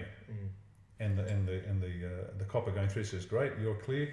And they go through and they explain exactly what happened inside the stronghold after the event to make sure it was done in accordance with the law. Lynn Cafe as an example. No problem. Yeah. Great. Now we have the police aided by the Defence Force in Victoria. Under what authority? Okay, interesting. Here's a question for you. That's a good point. A soldier is required to disobey an unlawful command. Now imagine the pressure on a young private soldier. He's armed, he's in Afghanistan, and somebody says to him, shoot that bloke. Now, if there's no reason to shoot him, because every soldier is responsible for his or her own actions, regardless of what's being told from above, because you are given the rules of engagement, and they are very clear when you're allowed to squeeze the trigger. It's not a free-for-all. Now, if a soldier is told to shoot somebody and he knows that there's no reason to shoot him and he does so, he is held guilty. He can't say, I was following orders. The old Nuremberg defence doesn't hold, folks. Yep. That private soldier must obey lawful commands and must disobey unlawful commands. Now, on operations, it's very clear what's lawful and unlawful. They are given a very clear set of rules of engagement. You may shoot here, you may not shoot here, and this is the grey area, and make sure you meet the criteria before you squeeze that trigger. Yeah. Great. Here's the question. What's the military's role in shutting down the population and their movements? Is this Defence Force aid to the civil community, Defence Force aid to the civil power? Because, and here's another one for Angus Campbell. Angus, understand this, mate, that the politicians are acting unconstitutionally, therefore it's an unlawful command. And Rick, my good old mate, Chief of Army, if you give the orders to your men to do something that is unlawful, you are guilty. Because what they are doing is beyond their legal authority. They have no authority to constrain the movement of people the way they are doing, and you are now directing your soldiers to obey an unlawful command. So Rick and Angus, best get your lawyers onto this and back out fast, because once again, you are crossing lines that you should not be crossing. Same goes for the coppers. No Nuremberg defence. If your commissioner says to do something that you know to be unlawful, you have no defence. There is no defence in, I was just following orders. I was doing my duty. Each and every soldier and each and every copper will be held personally liable for any law that they break. And the defence of, I was just following orders, won't wash. Romeo. Riccardo, I just wanted to ask you, do you also, what do you think about the fact that these young soldiers, I mean, I understand being in a combat zone and having to control the village, for safety of the unit or the platoon or, the regiment. But do you feel like, what's your opinion on the fact that these young men that have been trained to go into war now helping police in an area that's not a war zone, that are fellow Australians? What's their psyche like? How do they deal with that? Like, with your military background, I mean, do they feel like they're out of place? Like, would they be saying to themselves, "This is not my job. I'm not supposed to be doing this. It's not what I trained for." It's nobody here's carrying a weapon. They're not going to, there's no landmines over there. They're going to, what am I doing here? Soldiers are good fellas. They'll follow orders. Some will be conflicted. Some won't. There's a variety of responses. Some will say, "Oh, well, I've been told to do it. It must be right. I'll go do it." And if they tell me to grab him and throw him in the back of the police paddy wagon, I'll do it. Some will do that. Others will be conflicted. The legal point I've already made. What's wrong is that soldiers should not be dealing with the public. This is not a defence issue. This is a police issue, and there's a very strict line all throughout my career in special ops. It was a very strict line between police duties and military duties, and whenever the twain shall meet, you don't do it. If you want to see hostage situation resolved, great. The coppers say, we can't do it, in you go. The boys go in, they do the job, they come back out, they check out it was done correctly, back home. No charges laid. You cock up, you get charged. They are, in my opinion, conditioning the Australian population to respond to military people on the street. That's why they're doing it. They don't need it. I think somebody is intentionally conditioning Australians to see the Defence Force and respond to the Defence Force. They shouldn't. They shouldn't. A soldier's a soldier. He's not a copper. The legal authorities are fundamentally different, and you can make temporary constables of anybody, but that's not why they're doing it. Right. They're doing it because they want to condition people to seeing it. This is the opening of totalitarianism. Interesting. Welcome to Nazi Germany, welcome to Mao's China, and welcome to Stalin's Russia. Yep. This is how it's done. You remove their weapons, you remove their defence capabilities, you remove their forts and castles, and you get people on the street responding to Corporal Smith. Well, sorry, Corporal Smith, best you not give me an order, mate, because you have no legal authority. So there's an issue here. They're trying to change the culture because Australian soldiers are well respected, but we have no role within the country. Outside, unless we are helping the civil community with bushfires and floods, no problem. That's for the people. Terrorist incident, no problem. This nonsense? No. They are slowly conditioning us. They're going to try it in Victoria, they'll see how the response is, then they'll move it to New South Wales, and then they'll move it to Queensland. Ladies and gentlemen, we are being manipulated into a place where we don't go. Unless we wake up, and unless we say no. If people want to do something, and if there's a lockdown coming into New South Wales, what can they do? I mean, That's the $64 question. it is, isn't it? It is the $64 question. I'll give you the political answer that I keep getting asked by my people, because as a result of the Eden Monaro by-election, the electoral result was I think I came second last, but they're still doing the count, so there's a chance we might slide up the list. But that didn't matter, because people said, oh, you failed, you got 517 votes. Yeah. It wasn't the point. Yep. You kidding? We received hundreds of more supporters now have signed up. Yes. We've got over 120,000 odd views That's right. on social media on one video alone, and tens of thousands thanks to Dougal Cameron and Carnage House. Big shout out to Dougal. Thank God for him. Absolutely, and for you. What's it called? The Instagram following leapt up from nothing to 2,000 overnight. Now they're not big numbers, but you get the point. So the outcome from that Eden Monaro election was brilliant. It was worth every cent. And we were political unknowns with a budget of near zero. That was about it. And last on every single ballot. And last on every single ballot. Liberal, Labor, Nationals, Green. Liberal, Labor put me last. Nationals put me second last, and Greens, I think, third last or something like that. So I'm worse than the Nazis, apparently. But anyway, despite all of that, we did well. So politically, people are saying to me, what's the next step, mate? And it's very simple. Build the army. That's what we're doing. We've got to build the army. Because what's going to happen is something is going to come next. I have no crystal ball. I think I know what's going to come. I think I know how it's going to come. Yeah. And I think when it's going to come. But that's all speculation. I don't want to do that because the disappointment's not good. But what we need, regardless of what comes next, we have peace and goodwill to all men. Yeah. Or thousands dying of the second wave of the coronavirus. Yes. Regardless of what happened, the next phase remains identical, and that is to build the army. Yeah. And that's what politically we are doing. We are building the army. Now, as I said, there are other lines of operation we are pursuing separate to this, but politically, what we need to do is start building the army. And you can join us, not join us, that's okay, but people need to start getting together, forming groups, and talking about it. Get online and chat. Because the one thing that terrifies everybody in power is when the people stand up as one and say, no, you don't. That's right. And so this phase, regardless of what you believe or don't believe, get together, organise, find people you know, like and trust, small groups. 5 is a good sized group. Yeah. It's like an SAS patrol. It's amazing what a small group of dedicated individuals can do. So get together and start to grow. Start to grow. Start meeting up, connecting online, use social media. It's the one thing we've got that they will try to shut us down, but we just keep going. The second thing to do is start telling your stories. Like people in Victoria in particular, this happened to me. And shoot it to us. We have a supporters forum on Australia One where any supporter who's signed up can put up an opinion piece as long as it's in alignment with our founding principles and our policies.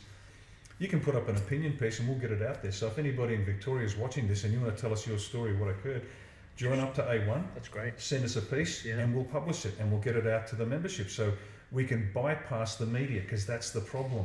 The media is completely untrustworthy. That's Every one of them. There's nobody on the media. Nobody. You can trust. That's what got Trump ahead. Twitter. That's helped it. him get around it. So get around it. Use social media to spread the word of what's going on. So that's all we have to focus on. 1, build the army. 2, spread the news. Find whatever way you can to spread the news. And we start to inform people because that's our big problem. Because people aren't aware. They're too busy watching My Kitchen Rules. Yeah. That they have to find out they're coming for your kids. That's Oh, right. excuse me, you didn't get the coronavirus check. We're taking your kids because you're now a danger. That's it. That's it. Too late. Too late. You lost your kids, the most precious thing you've got. And Yeah. I'm like Romeo. Yeah. You know, I've done some exciting things in my life. Yeah. Really exciting things in exciting places. Yes. But the single most consequential act was to be a good father and a good husband. That's it. Absolutely. That's right. That is the single biggest thing you can do with your life, men and women, Yeah. is to be a good mum or dad, raise good, solid kids. And it's a tough gig, let me tell you. Yep. Every day. But that's what drives us. That's what's going to drive you. I was with Riccardo on election night. We were filming something for the Unshackled that night. It was a very fascinating interview, wasn't it, Riccardo? There were a few ethno-nationalists on there, and people try to fling the Nazi dirt on Riccardo. It doesn't stick. And you know what? The best defense for that was that discussion that night. It was absolutely brilliant, and I'm glad we got it on camera. But on the night, a lot of people were asking me, is it over for Riccardo? He's only got this many votes. And I was like, no, this isn't going away. Don't you get it? And Romeo, look, you're in touch with thousands of people every week. This isn't going away. People don't feel like they're being heard. No. In fact, I'm getting a lot of Romeo, keep going. People are waking up. Now, when they do, when we find wake up, this is why he's in and over. Well, I agree 100% with what Riccardo said.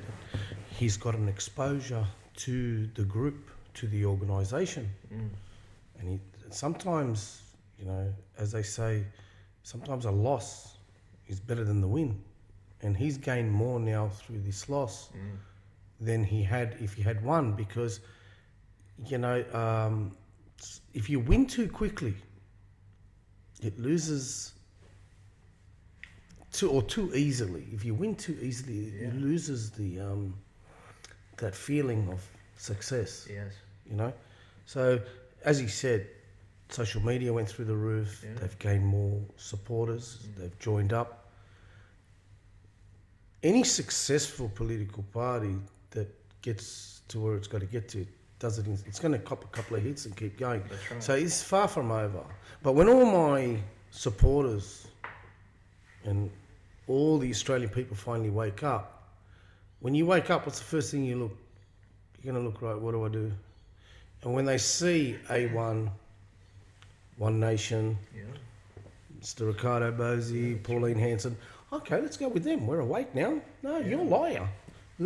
Greens, you're a bunch of idiots. Yeah. Labor, Yeah, you're that's it. no-hopers. That's it. And Scott Morrison, go to Hawaii. We're going with Australia One and One Nation. We're voting for Mr. Riccardo Bosi, and we're voting for. We don't want yous no more. That's right. That's what's going to happen. Exactly. So, and again, we go back to we don't need many. We need a few, 20%. That's right. Right? That's enough. And once that happens and they're awake, bang, That's right. And you know what? As you may know, Riccardo, I met him in the Australian Conservatives Party before, with obviously Cory Bernardi, the leader of the party there. Now he's joined the Wiggles as the Red Wiggle. I don't know if your kids watch the Wiggles. It's hard to get that thought out of your mind once you put it there. But the Australian Conservatives had the third biggest membership at the time. Correct me if I'm wrong. And look what they did. With basically, they didn't have a proper mandate. they didn't stick the fight through. Once they saw one defeat, they lost hope. And once the Prime Minister was changed, they thought, oh, new face, we've got a hope now. But that's not the case with this movement. This movement is not going away. It's rooted in truth. If you want to base your success upon who is leading the country, well, you're just setting yourself up for failure.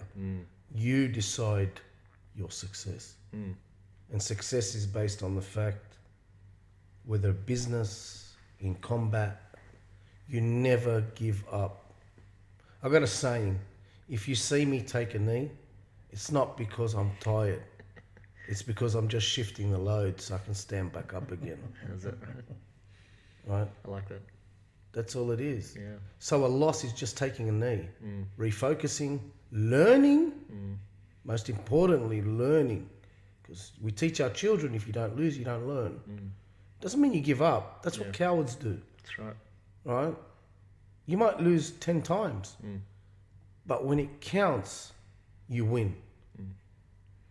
But it took 10 losses to finally win when it counted. Or you can win 10 times and lose when it counts.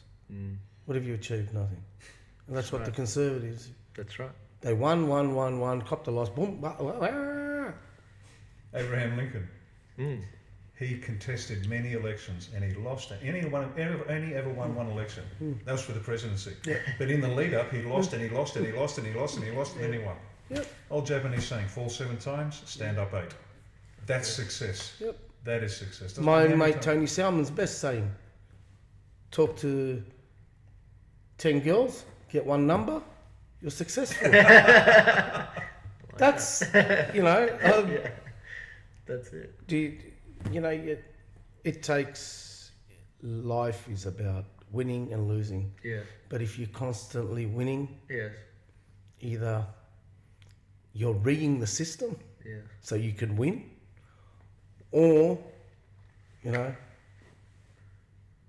you're just lying to yourself. You're not learning anything. You need a loss to learn. That's right. You need to know, what did I do that I could do better? Yes. And if everything you do, you win, you're paying someone to make sure you win, because you're not learning anything. So at the end of the day, a person such as Riccardo, who, his motto, what he was trained at, you went into the Defence Force at what age? 17. 17. So Wow. there you go. He knows no other way. There you go. Because from the age of 17 till present, That's right. right? He knows no other way. You have no choice, you fight. That's right. And when you fight, you leave nobody behind. I call it the spirit of the Anzacs. I quite like it. Nobody is better. Like, how can I just say, this is not blowing sunshine and all, but the truth is this: he is the best of what we've got. He will, at the age of 17, he was the best of what we had to offer for our nation, and then he went on to lead the best of the best. So he was the best of the best of the best. This is the kind of people we need in Parliament. Not some guy that daddy was a police officer and then at Rose Bay police station, and then the mayor, and fed a silver spoon with a silver or gold spoon and worked his way up. And this man does not understand adversity. This man does not understand what it takes to achieve a better life or to achieve a goal. He's just there. As he said, they're puppets. Exactly. Right? We need people like Riccardo that know what it takes, the sacrifice it takes, Yes. the commitment that it takes. Yes. There's no turning back. And most importantly, we leave nobody behind. Everyone moves forward with us. And once the Australians realise his background, and it's not something that he's adopted. It's not an attitude that, I like that persona. No, he is that persona. Who dares wins. That's who he is. He doesn't know no other way. Yeah. If you do not dare, you don't win. Yeah. Just stay where you are. Take a seat. Yeah. Absolutely. Now, when the Australians realise this, that's what a leader is. I'm not scared to move forward. I'm not scared to make the sacrifice, right? Because you know what? In politics, I can move forward. I can make the sacrifice. There's no risk of me dying. But I'm used to the risk of me dying. True or not? Exactly. And that's an ethnic thing I would like to believe, personally. It's something, I think a society only lasts as long as its memory does. I think that's why places like Poland, poor place, got invaded once by Nazi Germany and twice by Russia. I think they remember pretty well what it's like to lose their rights. And that's why they've been, they're very strongly rooted in their opposition to, for example, the European Union. Now, I did want to go back to this losing hope aspect and always fighting on. I've been listening to a number of people around the world for a number of years now, since I left school, really, on these topics. So, and I've actually had the pleasure of meeting a lot of really influential people, both in Australian politics and global politics, and having a chat with them, with basically asking them the same question: is it over? What's going on? And I'll be honest with you, the most empowering statement that I've heard from them is yes. At this point in time, it's over. If people don't get their crap together and start doing stuff, start speaking out and getting behind ideals and people like Riccardo, it will be over. Yeah. And so I think it was a month ago I made the switch and I said, no. At this stage, we've lost. It's already over. Does that mean we give up? No. That means at this point, you tap into the spirit of the Anzac and you keep moving forward. That's what we learned from our ancestors from the Middle East, and that's what we will do here. That's what the Anzacs did in the Middle East when they actually liberated places like Jerusalem. And that's what we must do again. Now, I did want to get back to this topic of the silent majority. It turns out they exist, believe it or not, as silent as they are. Our viewers will be looking at this graph right now. In a nutshell, basically, this is an American graph that they found in the US. They just did it this year, and it's a 2020 national survey. And people were asked this question: the political climate these days prevents me from saying things that I believe because others might find them offensive. So people were asked, do you agree or disagree in this self-censorship thing? Now, people furthest to the left, 58% of them said, no, I can say whatever I want and I'm not worried about being maligned. 42% of those people, they agreed that they felt they were censored. Now, as you go along, you quickly notice along this graph that we're all looking at, that as you get to the conservative side, there is a massive majority of people that feel like they're going to be maligned for their opinions. In fact, 77% in the case of conservatives and strong conservatives. So if you are slightly left-leaning, on this graph it says liberal, and you're anything right of that, you are a part of the silent majority, believe it or not. That's a massive percentage of people that are saying, that are either moderates or conservatives or strongly conservative or even slightly left, that are saying, no, I don't feel like my opinions are being heard. I'm scared to voice them. So what do you guys think Trump's election chances? I mean, we're seeing that he's getting absolutely whopped in 10 of the swing states, according to these polls. We can see that when it comes to on the phone calls, Joe Biden is having more support because people are called and asked, who are you voting for? These journalists, by the way. What do you guys think's going to happen, Romeo? No, Donald Trump will win. Okay. I don't doubt it for a minute. Did you follow 2016? Yeah. And what were you saying before the election? He was going to lose. Is that right? Yeah. And so what changed your mind? Because the same thing's happening what happened in 2016. Fascinating. It's just lies. Yeah. It's just left-wing Democrats, Who are these reporters? How come he's losing in all the swing states, yet every American you see, I love Donald. Yeah. So where are all these people that don't like him?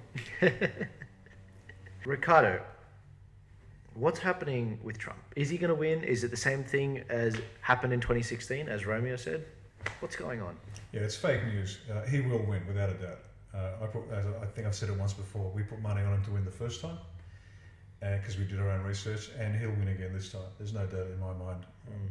Gamble responsibly, people. I know I've got a few young viewers. Only gamble what you can afford to lose. Exactly. No, he'll win. He'll win decisively. And here's some interesting opinion, let's put it that way. People who are waiting for Trump to do something, for a major exposition of what's been going on with deep state, my opinion is you'll have to wait till after the election. Because if he moves before the election, it'll seem he's doing it for political purposes. I think he wants to win, this is his opinion, I think he wants to win it straight up and down, legitimately. Mm-hmm. And I think the dirt will start to come out after that. He's got 4 years then to drain the swamp. Yes. All this has been preparatory work, Yes. mostly hidden, I think, again, just opinion. But you can expect to see the next 4 years of swamp being drained seriously, and hopefully there'll be some splashback in Australia, Yes. and some people in Australia will start to be revealed, and Australians will start to learn the depth of the corrosive corruption that has been going on in this country for many, many years. Mhm. They'll start to understand Absolutely. why we are where we are, why we have a government that has no legitimacy, why we have laws that have no legitimacy, Yes. why we are in debt, why we are fill in the blank. Yes. As I've said once before, the people haven't changed. The average Australian is as decent as they always were. Yes. It's just the politics has changed, but we can change that. A lot of people ask me, why is it you follow American politics, Joel? It's a great question. And I would just say it's because America is the dominant culture around the world. They export a ton of bad ideas, but also a ton of good ideas. I've learned so much watching UK politics, but also, and especially American politics. Now, Riccardo, a lot of people are looking to America for hope, as Donald Trump is the leader of the free world. If they're waiting, I've just showed you a graph of the silent majority. If the silent majority are waiting for the perfect time, when is the perfect time? When should they jump in? Now, in the military, when you plan an operation, there are certain resources and assets that you have absolute control over. So when you, say for example, you're planning an attack, you can rely upon, and let's keep it extremely simple, an infantry battalion, okay, 400 fighting soldiers, some support behind that. The only asset that the battalion commander can guarantee he can control are his own mortars. So who puts a preparatory fire on the hill and the troops assault. Now, the brigade commander is going to give him some artillery, and if he's really lucky, he might even get some air assets allocated by the divisional commander. But he can't guarantee that either the artillery or the air will turn up, because there might be a high priority activity on. They get diverted elsewhere, and he's stuck with a plan. So you never predicate your plan on assets that you don't own. That's a long way of saying we cannot wait for help. We have to assume, Australia, in a political sense, in a sense of taking control of our country, that we are on our own, and we have to do it by ourselves. We can't wait for Trump. Don't wait for Trump, don't wait for anybody. Now, if he comes, that's fantastic, and I'll be over the moon. Big Trump fan. But you can't wait for him, and you can't plan on him. We have to be worthy of saving our own country. Why the hell should he come here and save us? You don't. We have to be worthy. We have to step up ourselves and save ourselves on the assumption we are by ourselves. And that's the only thing that's going to save this country. And we've got to start now. And there's the old saying, if not you, then who? If not now, then when? Don't rely on anybody else. You save your family. That's what your job is. You save your country. That's what your job is. Band together, we can do this. Yes. Donald Trump is certainly a success story. When I look at what's going on around the world and I see the ideological revolution, we've all heard of Jordan Peterson and some of the revolutionary his ideas he's put forward, like personal discipline, individual freedom, getting your crap together, essentially. Riccardo, I've got your book next to me. You've written about, the importance of having personal sovereignty, but also making sure you walk the straight and narrow. And this book, called Greatness Awaits You, The 5 Pillars of Real Leadership, is dedicated to the frontier of the individual. So on a group level, I believe you've just outlaid what we need to do. We need to speak out together. We need to speak out more. We need to become more politically active. We need to educate ourselves. And no one will say this. Don't believe anything we've said on this podcast so far. Go do your own research. This book, however, it details exactly what you should do on an individual level in taking personal responsibility. What do you hope people get from this book? What are the biggest things that you really want to see? Well, you've nailed it. That's what the book's about. It is about each individual stepping up for themselves. Now, the ideas in it are not revolutionary. Even Jordan Peterson's ideas are not revolutionary. Look, I've been on the planet 60 years. This stuff is being rediscovered, and thankfully Jordan Peterson did that. He represented it in a new format for an entire generation or two who've never heard this stuff. Stand up straight with your shoulders back. You know, that's what we were taught as kids. Now, I told a story recently on an interview, and I'll repeat it here because it bears repeating. You've got to take responsibility for your life. You are responsible. Nobody's responsible to feed you, clothe you, do anything. As a parent, you have to do that for your kids. But once you're an adult, it's on you. It's not on the government. It's not on your mate. You've got to do it for yourself. Now, if you need help, and you get help, and that's okay. Nobody has a problem. All of us fall on hard times, and it hurts, but you've got to say, mate, I need a hand. Can you help me? And your good friends will. But this is about taking responsibility. That's one of the great lessons in life. Take responsibility. You have to do it yourself. Don't assume that anyone's going to help you. Now, the story is this. 1968, a year before Neil Armstrong landed on the moon. I'm standing at Macaulay Preparatory School in Rosebery. And there's a school assembly, and Mother Mildred, the Mother Superior, is addressing all the children. And it goes up to 4th grade for the boys and 6th grade for the girls. So you can imagine there's a small chaos going on down below. Anyway, there was a guy in front of me, an American bloke called Joe Smotherman. Joe, so if you're listening, hey buddy. Hope you're okay. Joe was in front of me, and Joe had the wrong school jacket on that day. Obviously, you know, it was dirty. His parents gave him something else. It didn't matter why. But being an 8-year-old jerk, I teased him about it because that's what 8-year-olds do. And I teased him, and he got a bit cranky. He swung around and told me to bite my tongue. He didn't use those words, but you get my drift. But at that moment, that's when the Mother Superior saw what appeared to be Joe causing a disruption. And she said, you, see the teacher after this. Yeah. So we're back in the classroom. And the teacher is Sister Mary Joseph, the Sisters of Mercy. And she called Joe out the front, and she was going to strap him. And in the old days, corporal punishment, and these straps weren't like belts, these were like canes, they were hard. And she was about to strap him, and she had her hand up, and she was about to hit him, put your hand up. And so I put my hand up, I said, Sister. And he said, what do you want? I said, it wasn't Joe's fault, it was mine. I was teasing him. She looked at Joe and said, is that true? And Joe said, yes. So she told Joe to sit down, she dragged me out the front and hit me instead. And that was correct.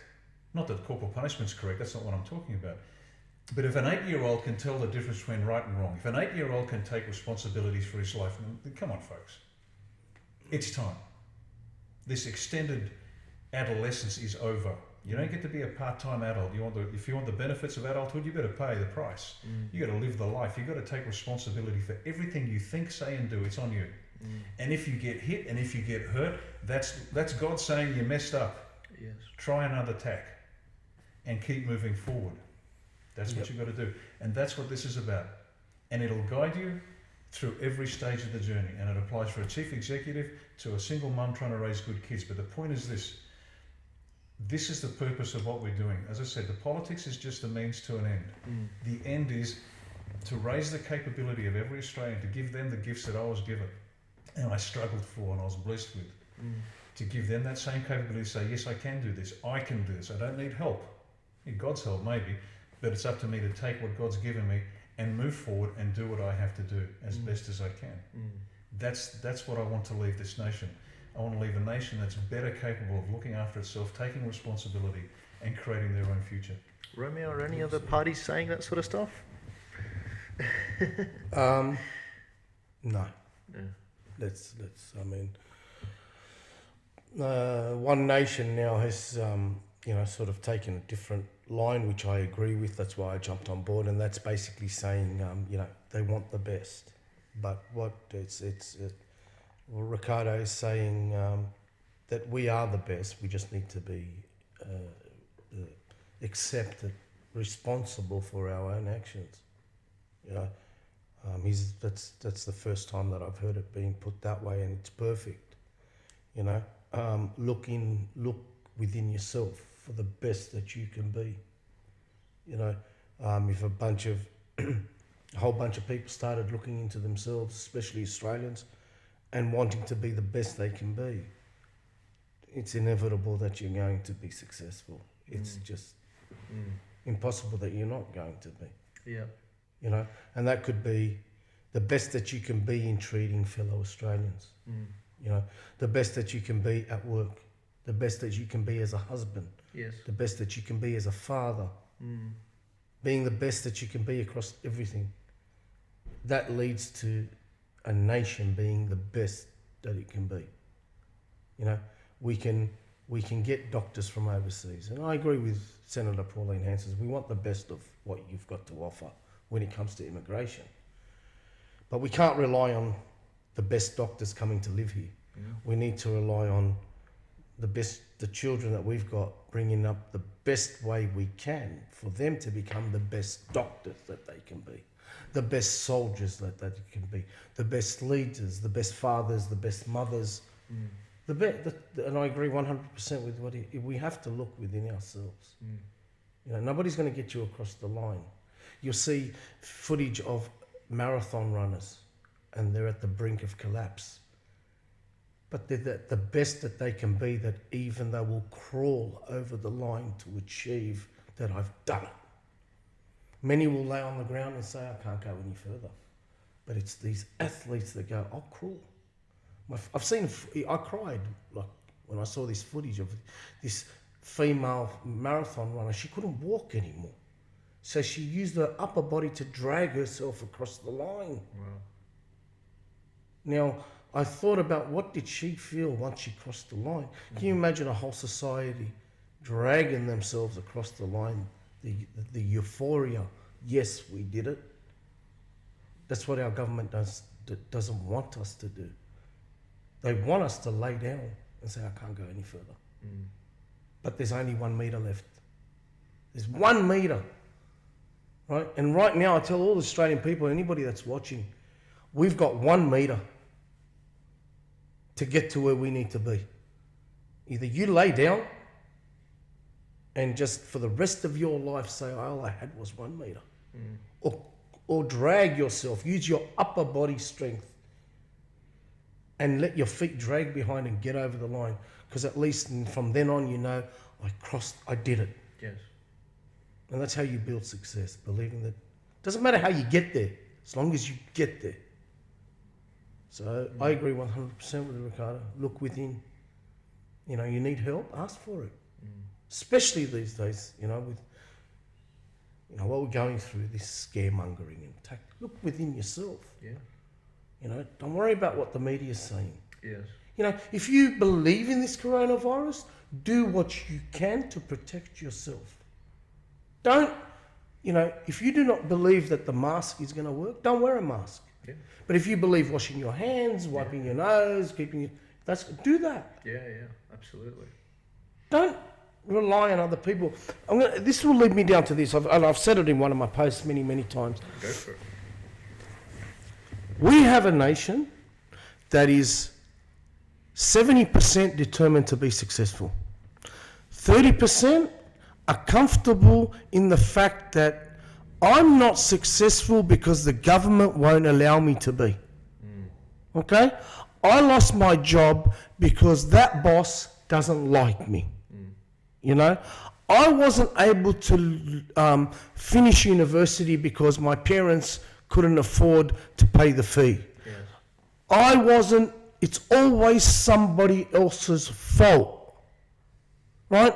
Why didn't you get a part-time job and try to pay some of that university fee off yourself? Right? It's convenient. We need these people to be removed and really give the voice of the 70% that say, I'm responsible. Yeah. It's nobody else's fault that I'm a failure. It's just that these people are just so comfortable, and it's easy to blame somebody else. It really is.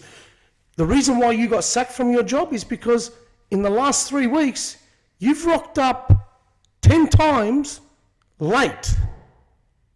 It's not that he doesn't like you, it's just that you're not coming to work on time. But no, he doesn't like me because it's convenient. Yeah, absolutely. It's easy. So easy. Right? And I'm one of these people, you know, having a successful father in business. In my first few years, I was. Always taking the easy way out. Till Dad had the conversation with me. He said to me, you're going to get to a stage where you can't blame people. It's your fault. You're just lazy. I was around 17 years old at the time. That's when I said, you know what, you're right. I decide how successful I'm going to be. Yeah. And that's what changed me. Yeah, I think that line of thinking is really dangerous from other people, where they say the 30% basically say, no, I'm owed shelter, I'm owed food, I'm Not owed anything. You know, well, I wish they spoke out for the unborn that are killed every year. I mean, in America at least, the most at risk, you know, all this Black Lives Matter bullshit. The most at risk person in America is a black unborn female girl. Every year, hundreds of thousands of them killed. Crickets, absolute crickets from Black Lives Matter. Yeah. And that's Did you know that 3 black police officers were shot dead during the protests? Yeah. They're black. What? Their lives don't matter. Right? And I've said it before. What does Aboriginal people have to do with African Americans? I know a lot of decent, hard-working Aboriginals, and I'll openly say it. An Aborigine has nobody to blame except himself if he is not successful, because I have too many successful Aboriginals. What's the difference? I know a gentleman, I call him Pops. He works at Sydney University, or New South Wales University. Yes. His daughter is a head manager in some finance company. She's Aboriginal. Why isn't he complaining? Yeah, exactly. And he was part of the stolen generation, mind you. Exactly. He didn't let that hold him down. That's right. In fact, But it's easy to say this, and I'm going to say it, it's hypocrisy. In Aboriginal culture, we do not own the land. Yet what do they tell you? It's our land. Well, hold on, in your culture it says you don't own the land. that's right. You're just caretakers, apparently, isn't Right? that? And I believe that too. I do not own Australia. Yeah. I borrow it from my child. Yes. Then he borrows it from his child. All I do is take care of it to make sure that it is in good working order. That's right. Right? What's going to happen if I give my son, Maz, a broken Australia? You go, Dad, what's this? What am I supposed to do with this? Doesn't work. Yes. And you know who understands that concept? Thanks for nothing. Exactly. And farmers, they understand that concept better than anyone else. Yeah. Generational farms. Yet these white progressives, and I use the word white advisedly because I'm sick of hearing them lecture to us because they've got guilty consciences. They go to these farms, they put these animals at risk, they try to, steal these animals and save them and get them out there, and then they kill the animals because it turns out the animals can't survive out there on their own. These woke progressives, I think they're giving everyone, they're making enemies of everyone, and everyone's sick of it. Absolutely sick of it. They're absolutely, whatever drugs they're on, they seriously need to get off it. It's called wokeness. Right? Yeah. It's. I'm going to tell you an example. Yeah, go the other day I built a dog house for Zeus, my dog. Yeah. He absolutely ate his old dog house. He ate it. Yeah. Right? He's grown out of it. So I threw it away. Yeah. And I built him a new one out of hardwood. And I said to him, eat that. Right? For the first 3 nights, Zeus did not sleep in the house. He slept outside. He dragged his blanket out and slept under the veranda. Till I had to basically talk him into, this is your house. It's your new home. Yeah. Now he sleeps in there, but it took him 3 days. Yeah. Now these idiots go onto these farms and steal these. These animals know no other. They're not think that. That's the difference between an animal and a human being. God gave us a brain.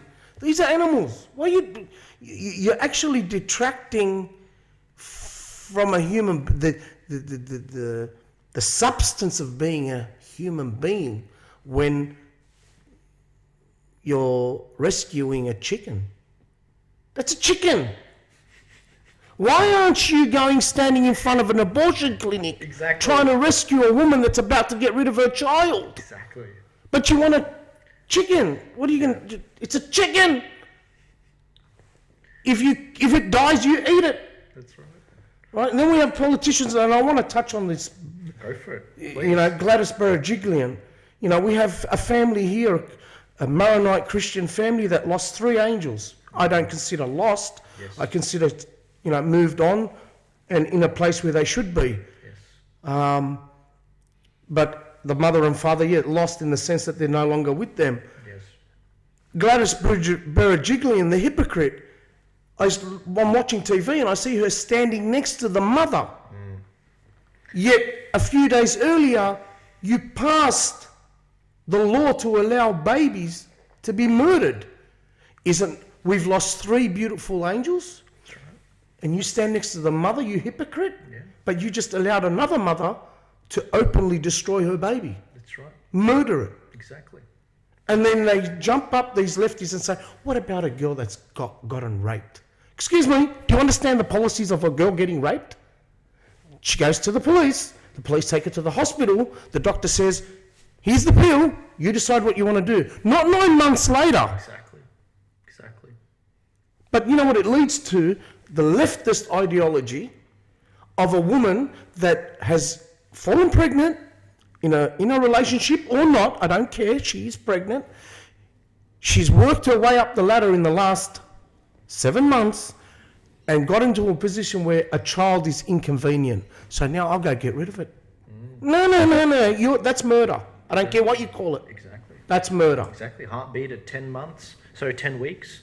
And I do believe, so heartbeat 10 weeks. Heartbeat well before that. Is it well before that? Under 2 weeks, it's got Yeah. heartbeat. I think 10 weeks is when they can feel pain. I think that's why I'm getting the 10 weeks mark. Okay, 26 weeks, the baby is this big, Yes. fully developed, Insane.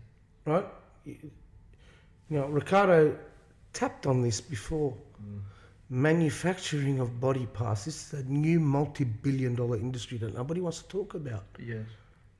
This is manufacturing of body parts. How much, Rick? What is it? What's the going rate on the market? Full-term aborted fetus, $500,000. Not fetus, baby. 50,000 for an early abortion, $500,000 for a full term. It's worth big money. Where's it going? Where are we exporting to? It goes to It goes to corporations. They use the cells for testing their drugs and their food. Some are injected into the vaccines that we're allegedly given. DNA, fetal DNA is put into just about every vaccine, female DNA, which is then absorbed by the body. Other parts go to the transplant industry. It's worth big money. Do you think Gladys has any connections? I think she's, in my opinion, I think she's just a puppet. She couldn't tell right from wrong if it was pointed out to her.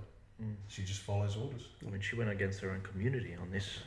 She- I will openly say it. And if I'm sued, I'm sued. I'll tell her straight to her, you are a disgrace to your community and to your ancestors, who the Armenians walked from Turkey.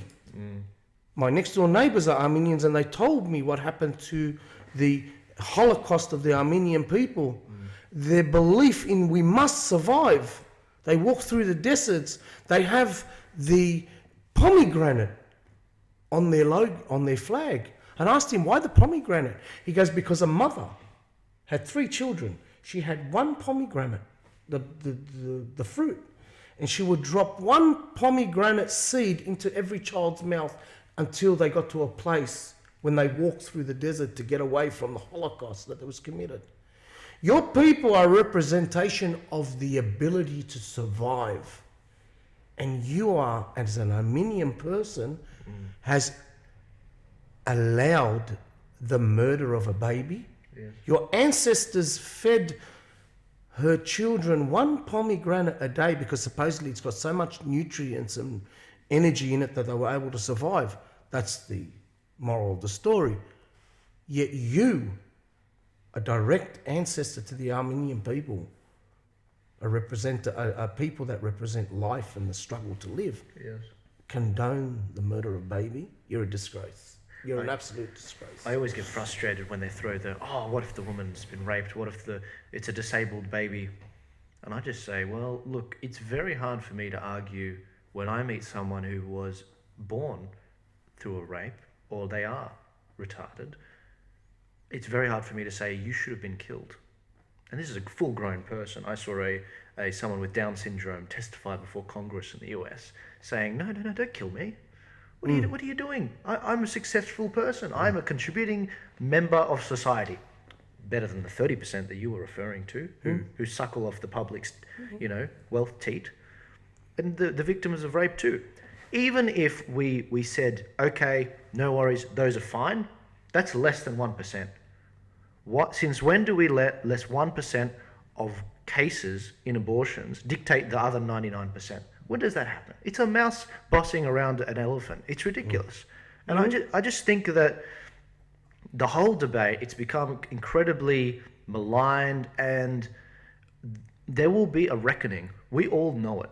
Just like with same-sex marriage, people like Chris Bowen voting against his ethnic community, his constituency who voted no against same-sex marriage. There will be a reckoning for these people. And they know it. Chris Bowen knows it.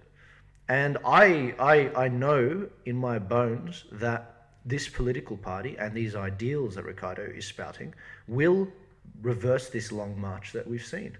What people have to realise is that whilst we're mentioning names, and we should, because Gladys needs to be mentioned, Dan Andrews needs to be mentioned, Palaszczuk needs to be mentioned, Scott Morrison's name needs to be mentioned.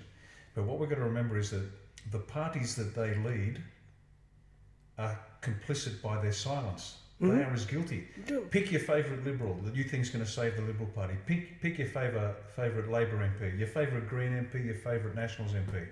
They are, to a man and woman, dead silent.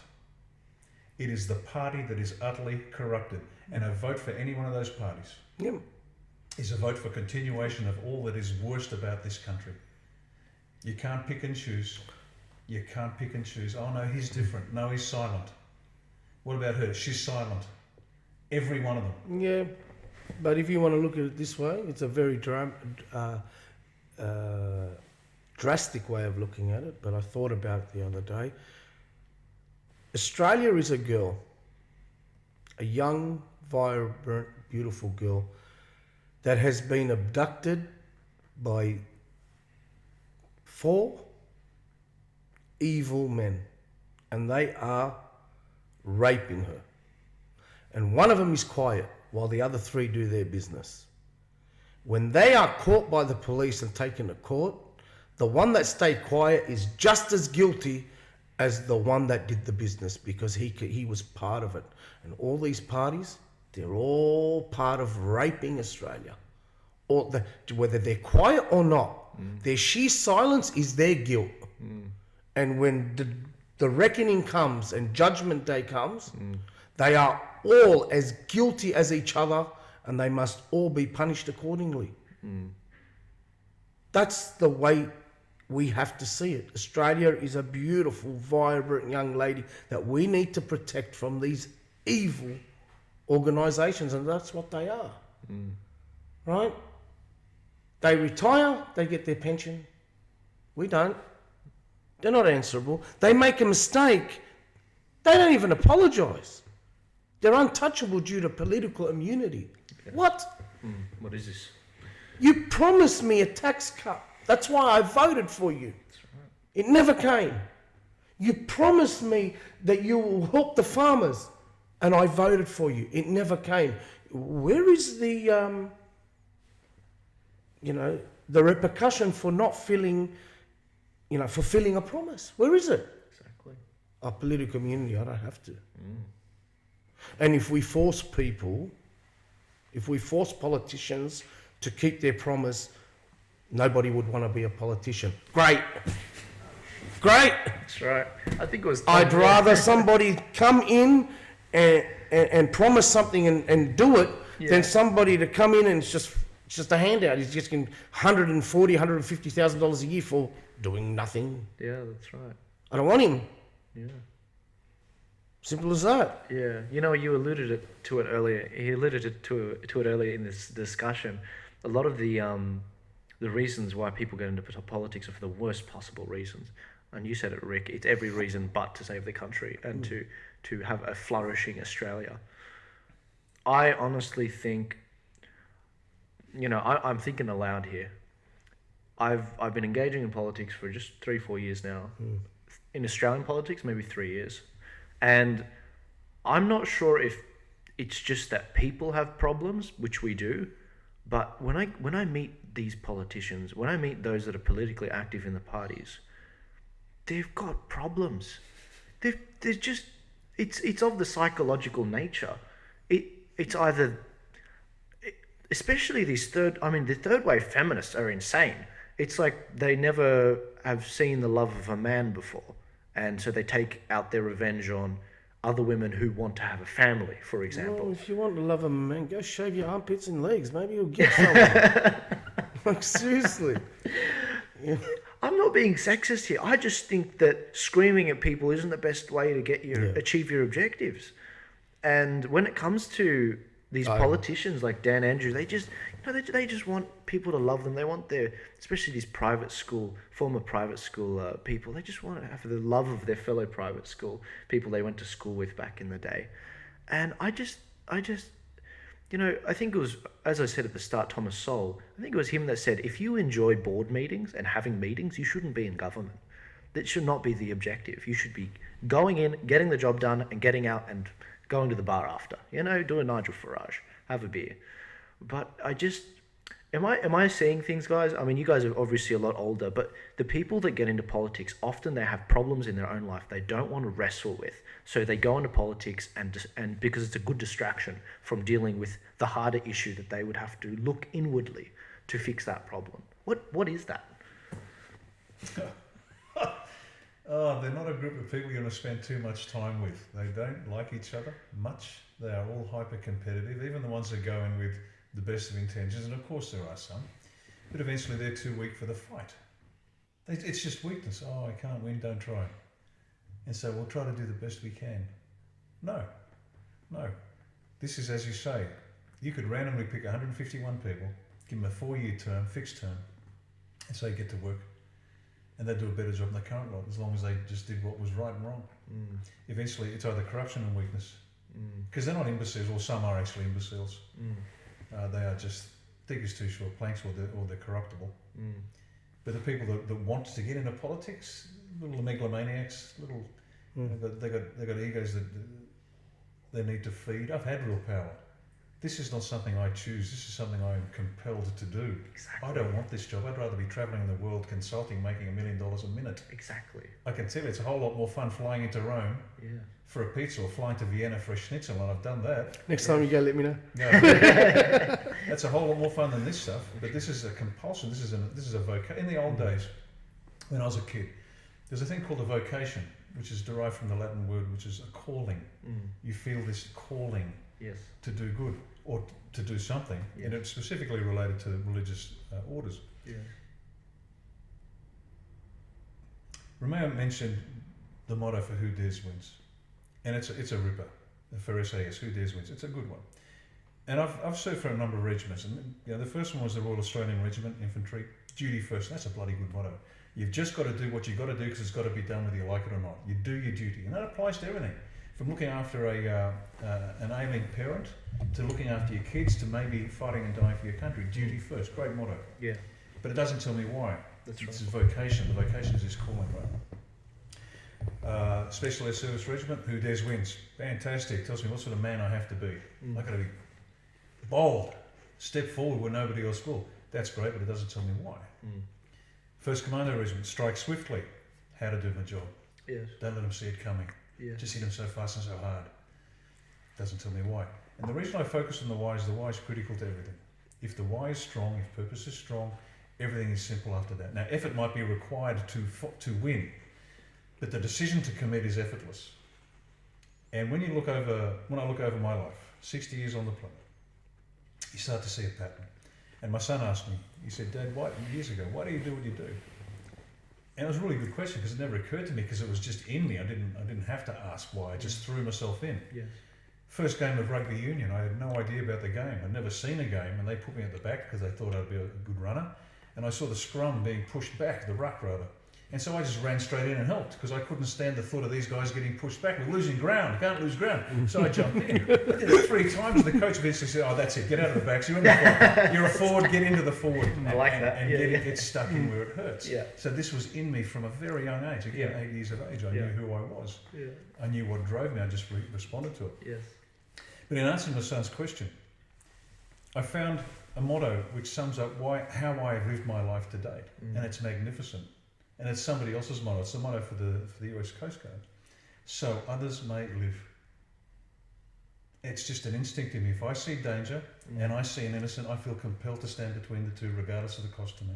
Yes. That's just in me, and it's in most people. I can tell you, it really is. It's just really well concealed. They've been given excuses to back off and not step up, but no, it's really in there, because I can tell you this: just about every man and a lot of women know when they have not stepped in, they hate themselves for it. And you don't have to be 6'4" and 220 pounds of Special Forces colonel to do it. I was in Melbourne at a restaurant, and there was a man being brutally beaten by another man who was wearing a very expensive overcoat. So I'm guessing this guy was connected.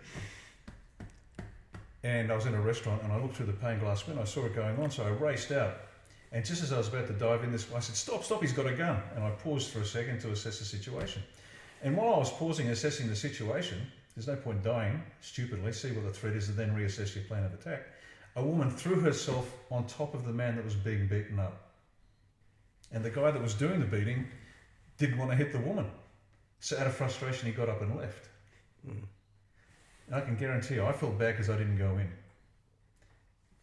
She showed every man standing around what is required to save this country. Now, she couldn't throw a punch. She was tiny. But she threw herself bodily over this poor sod, who probably deserved the beating because he didn't pay off the mafia or whatever the hell it was. But she threw herself on top to protect him, so others may live. And it's in every one of us. It really is. It's been beaten so low. Yes. And our trick now is to drag it back out and show people you are more than you think you are. You've got more inside of you than you've ever been told. You've been lied to all of your life. Because it's in you, it's part of you as a man, it's part of you as a woman. Absolutely. That protective instinct to either fight back or just protect, it's in there. And we drag that out of Australians. The globalists haven't got a chance. Because there's no way they can get 25 million people if they all stand up as one and say, "No, you don't. Yes. We're not doing that." Yes. And then they have to fold because they have no power other than that which we give them. That's right. Yep. Yeah. Romeo, did you have any questions for Riccardo that you'd like to get on camera, or has he been an open book to you? It's been an open book. I mean, all the questions that were in my head were being answered as we spoke, so but even before I asked them. Yeah. So Look, I just wanted to make the point, because we're on camera. This conversation is probably, I'm 80% sure this conversation's probably going to get taken down at least on one platform, either YouTube or Facebook, because it'll be smeared as being an anti-vaccine conversation, as a coronavirus denier conversation. And because of this very fact, you all have to share this video. You all have to give it a like. There is a unique aspect about especially YouTube's algorithm that allows the like button to cut through the algorithm. And I've been following censorship for some time now, and I've been advising some very high profile people with accounts on censorship. Like it now, subscribe it now, give it a share. That's the best thing you can do to get around censorship. I did want to finish this episode by saying a big thank you to you two.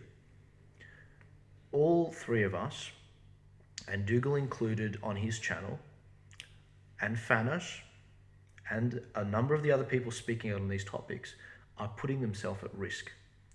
I don't say that flippantly. They will come after you. They have come after many of them already. Hit pieces financially, closing doors of lucrative financial aspects of people's lives. And I just want to say thank you guys. Thank you for speaking up on these issues. We don't have all the answers, but we are talking about these issues, and they're not being talked about in the mainstream media. And that can go a very long way. All we want people to do is to think. It's like, have you guys heard of the anti-Greta before? Yeah. Oh, you haven't? Oh, No. Riccardo, you've got to meet this. They say her IQ is as high as Einstein's. She's unbelievable. She's unbelievable. They call her the anti-Greta for very good reason. Her motto is the opposite of Greta Thunberg's. It's, I don't want you to panic. I want you to think. This girl's 19 years old. Good on her. What's your excuse? She has been absolutely maligned and attacked for every reason under the sun. And yet she's still speaking out on one of the most dangerous topics, being the climate change scam That's disappeared. that's been happening. It's disappeared. Isn't that amazing? Disappeared, It's yeah. coronavirus has just completely made it.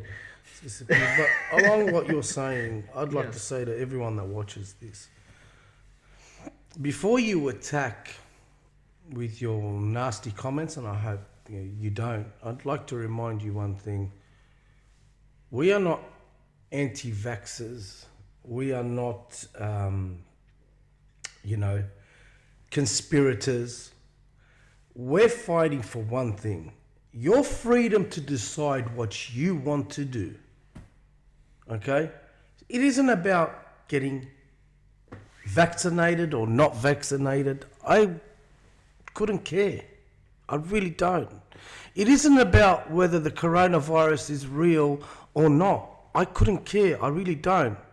What I do care about is people in power telling everyone what to do, how to think, how to feel, where to go, where not to go, what to say.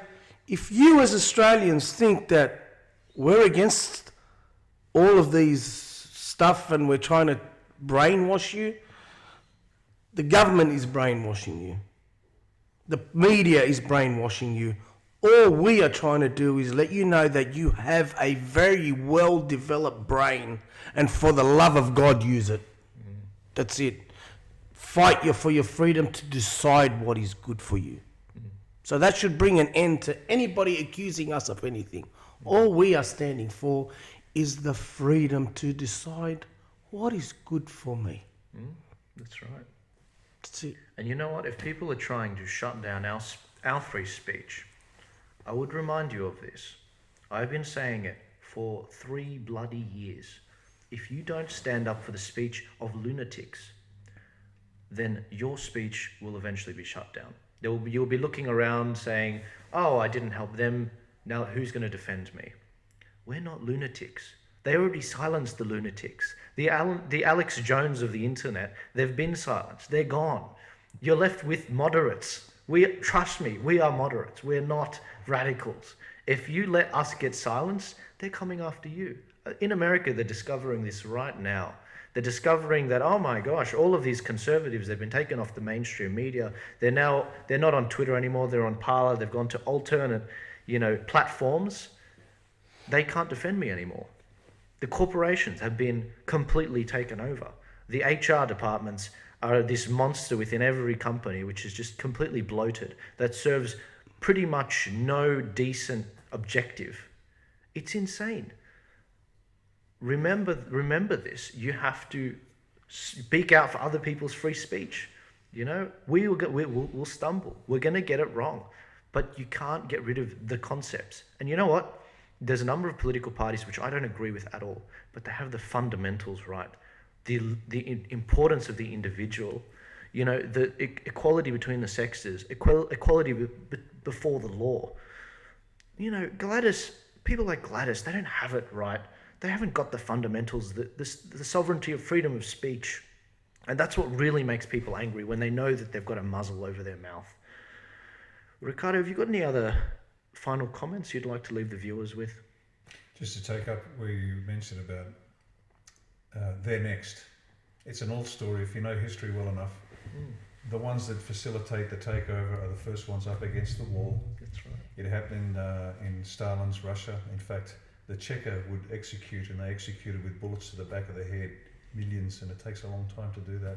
Right. And the Russians were so brainwashed, they would say, "Long live Stalin," was the last thing that left their mouth as the bullet entered the back of their skull.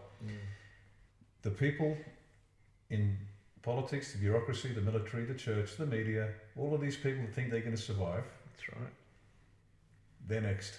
I saw it happen. Because the last thing they want are people with power. And these people with alleged power, they're next. They will be next. So all the people that are facilitating, and again, folks, read your history. There's nothing new under the sun. Yeah, that's right. This has all happened before.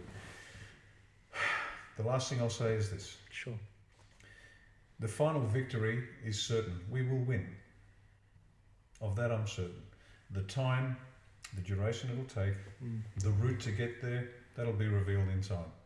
But we will win. We will save Australia. We will take it back. And this country will be a shining beacon to the rest of the planet.